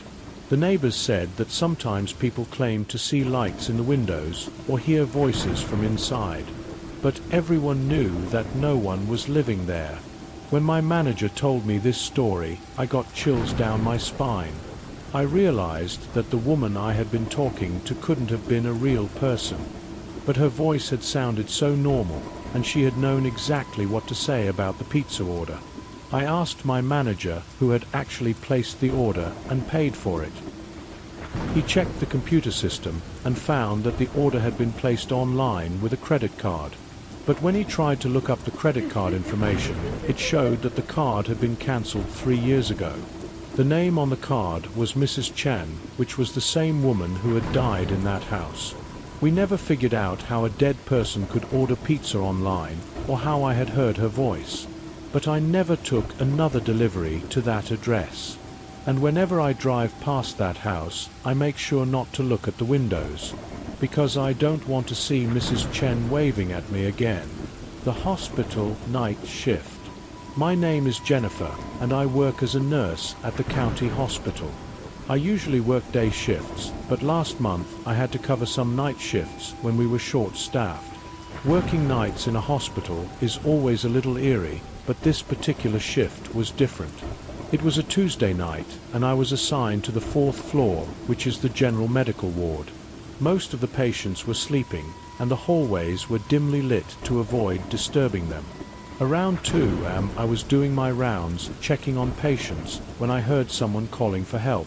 The voice was coming from room 412, which, according to my chart, should have been empty. That room had been vacant for cleaning after the previous patient had been discharged that morning. I walked to room 412 and looked inside, but the room was dark and appeared to be empty. I turned on the lights to make sure and confirmed that there was no one there. The bed was stripped and all the medical equipment had been removed for maintenance. I figured maybe the voice had come from a neighboring room, so I checked on those patients. But everyone in the nearby rooms was fast asleep. I went back to the nurse's station and continued with my paperwork. About an hour later I heard the voice again calling, "Nurse, please help me." This time I was sure it was coming from room 412. I grabbed a flashlight and went to investigate again. The room was still empty, but I decided to check the bathroom just to be thorough. As I was looking around, I heard the voice much clearer this time. It was an elderly man saying, "I can't find my call button, nurse, please help me." But there was definitely no one in that room. I was starting to get scared, so I decided to ask my supervisor about it. When I told her what I had heard, she got a strange expression on her face. She asked me to describe the voice, and I told her it sounded like an older man, maybe in his 70s. My supervisor nodded and said she wasn't surprised. She told me that room 412 had a history that most of the nurses knew about. About 5 years ago, an elderly patient named Mr. Williams had stayed in that room for several weeks.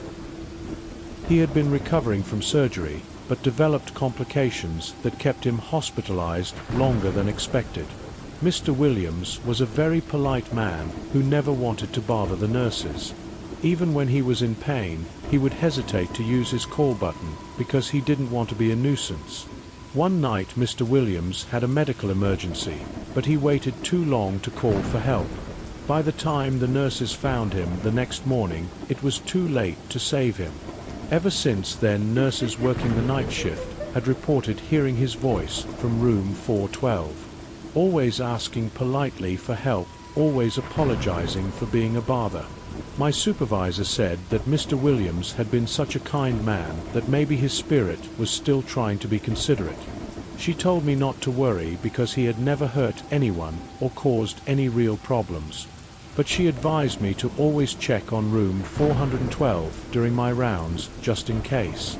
For the rest of that shift, I heard Mr. Williams' voice 2 more times.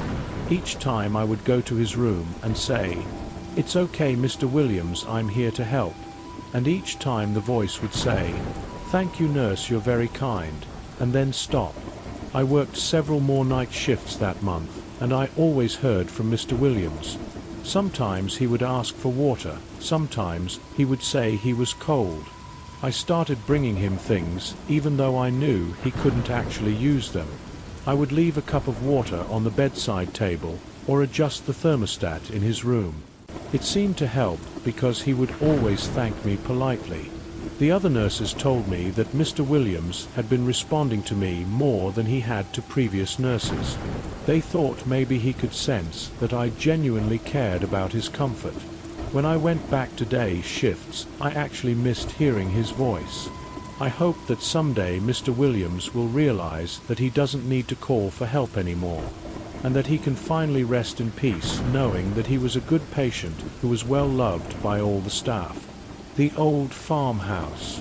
My name is Tyler, and this story happened when I was helping my uncle renovate an old farmhouse he had bought.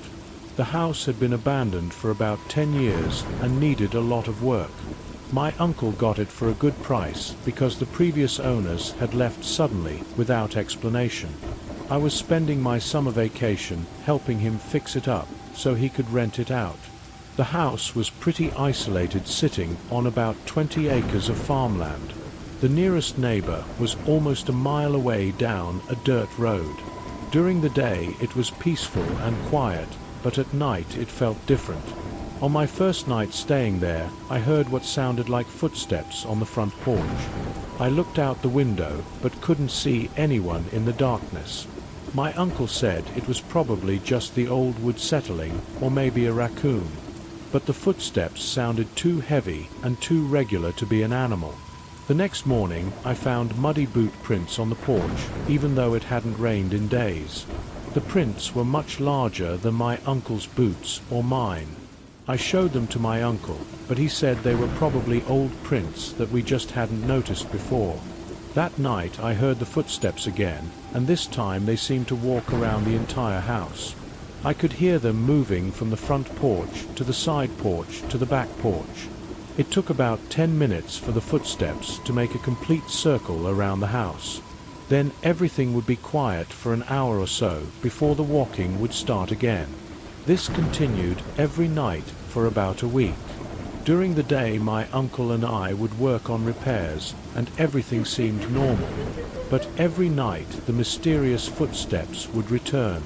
One evening I decided to stay awake and watch from the window to see who was walking around. I positioned myself in the living room where I could see both the front and side porches. Around midnight, I heard the footsteps start at the front door. I looked out the window and saw a tall figure in dark clothes walking slowly along the porch. The person was wearing what looked like old-fashioned work clothes and a wide-brimmed hat. I couldn't see his face clearly because it was too dark. I watched as he walked around to the side porch and continued toward the back of the house. I ran to the back window to get a better look, but by the time I got there he was gone. The footsteps had stopped, and there was no sign of anyone outside. The next day I told my uncle what I had seen, and he finally admitted that he had heard the footsteps too. He said he hadn't wanted to worry me, but he was starting to think the house might be haunted. We decided to ask some of the neighbors about the history of the property. An elderly farmer down the road told us that the house had been built in 1952 by a man named Joseph Crawford. Joseph had lived there alone for almost 40 years, working the farm by himself. Every evening after finishing his work, Joseph would walk around the house to check on things. He would make sure all the doors were locked, all the windows were secure, and no animals had gotten into the garden. This was his nightly routine for decades, until he died of a heart attack in 1989. The farmer said that Joseph had been very protective of his property and his home. Maybe his spirit was still making those nightly rounds to make sure everything was safe. After hearing this story, I felt less scared and more sympathetic toward Joseph. He wasn't trying to frighten us, he was just continuing to take care of his home. I started to think of the footsteps as Joseph's way of welcoming us to his house. My uncle and I finished the renovations that summer, and he was able to rent the house to a nice family. Before we left, I said a quiet thank you to Joseph for letting us work on his home. That last night, the footsteps seemed to pause at the front door for a longer time than usual. I like to think that Joseph was saying goodbye and giving us his blessing. The new tenants have never mentioned hearing footsteps, so maybe Joseph is satisfied with the work we did. Or maybe he only appears to people who are taking care of his house. Either way, I'm grateful that we got to meet the spirit of such a dedicated homeowner. The music box. My name is Stephanie, and I want to tell you about a music box that I inherited from my great-aunt Helen. Aunt Helen had never married and lived alone in a small apartment filled with antiques and collectibles. When she passed away at age 87, I was asked to help clean out her belongings. Most of her things were donated to charity, but there were a few items that family members wanted to keep. I chose a beautiful music box that had belonged to Aunt Helen since she was a child. It was made of dark wood with intricate carvings and had a small ballerina that danced when you opened it. The music it played was a classical waltz that I didn't recognize, but it was very pretty. Aunt Helen had always said it was her most treasured possession.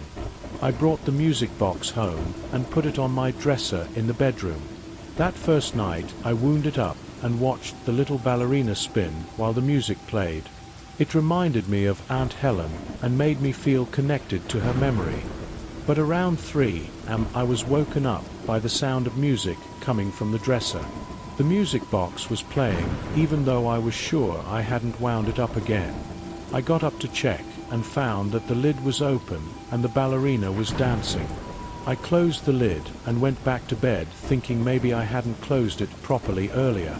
The next night, the same thing happened at exactly 3 a.m. The music started playing and woke me up from a deep sleep. This time I was certain that I had closed the music box before going to bed. I checked to see if maybe it had a timer or some kind of automatic mechanism, but it was a simple wind-up music box with no electrical components. The third night I decided to stay awake and watch to see what would happen. I lay in bed pretending to sleep and waited for 3 o'clock. Right on schedule, I heard the soft click of the music box lid opening. I opened my eyes and saw the ballerina spinning slowly in the dim light from my alarm clock. But what I saw next made my heart race. There was a translucent figure sitting on the edge of my bed watching the music box. It was an elderly woman in a white nightgown with long grey hair. I recognized her immediately, even though she looked much younger than when she had died. It was my great-aunt Helen, and she was smiling as she watched the little ballerina dance. I was too shocked to move or speak, so I just lay there watching her. Aunt Helen seemed completely absorbed in the music and the dancing figure. When the song ended and the ballerina stopped spinning, Aunt Helen looked directly at me. She smiled and mouthed the words, "Thank you for keeping it safe." Then she faded away, and the music box lid closed by itself. I realized that Aunt Helen had come back to enjoy her favorite music box one more time. Maybe she had been visiting it every night since I brought it home. The next morning I called my mother and told her about what I had seen. My mother wasn't surprised and told me that Aunt Helen had always believed in spirits. She said that Aunt Helen would be happy knowing that her music box was being cared for by family. After that night, the music box never opened by itself again. But sometimes when I wind it up during the day, I feel like Aunt Helen is there with me, enjoying the music and the memories of her childhood.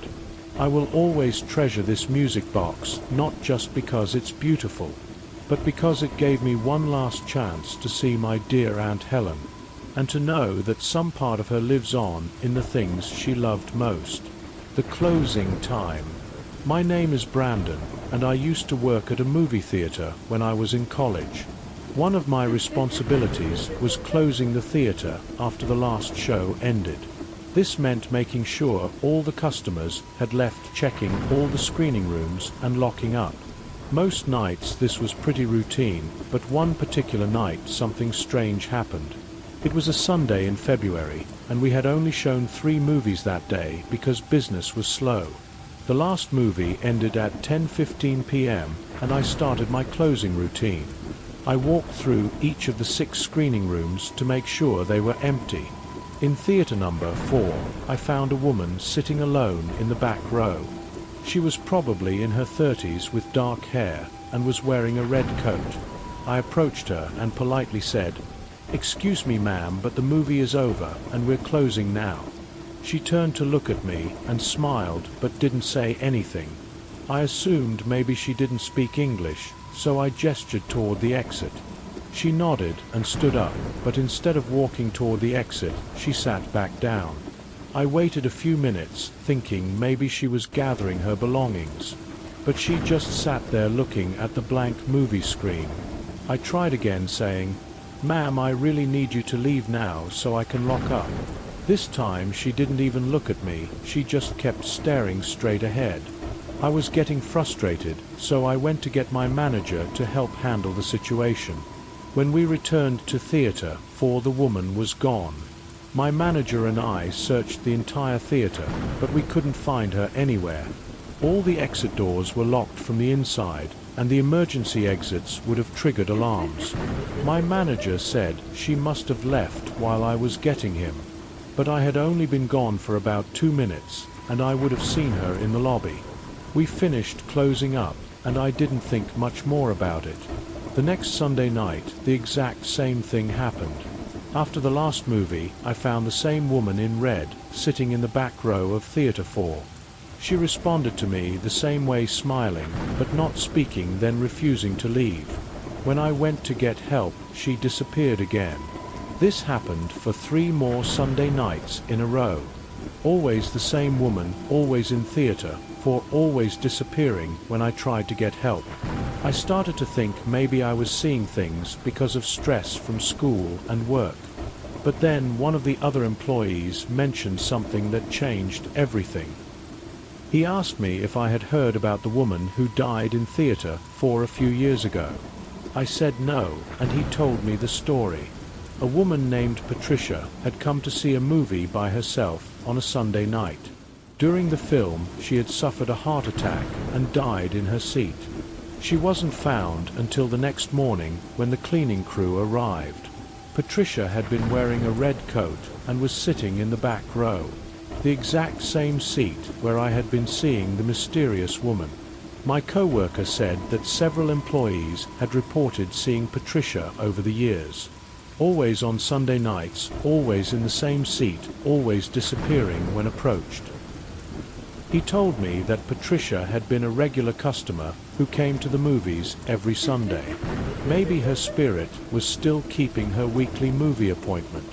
After learning this, I felt differently about seeing Patricia. Instead of being annoyed, I started to feel sorry for her. She was just trying to enjoy the movies like she had when she was alive. The next Sunday, when I found her in Theatre 4, I tried a different approach. I said, "Hello Patricia, I hope you enjoyed the movie tonight." She turned and looked at me with a surprised expression. Then she smiled warmly and nodded before fading away. I never saw Patricia again after that night. I think maybe she just wanted someone to acknowledge her presence, to know that she was still welcome at her favorite movie theater. Sometimes I wonder if she found peace, or if she's still out there somewhere, looking for a place where she can watch movies in comfort. Either way, I hope she knows that she was always welcome in Theatre 4, and that her memory lives on with those of us who worked there.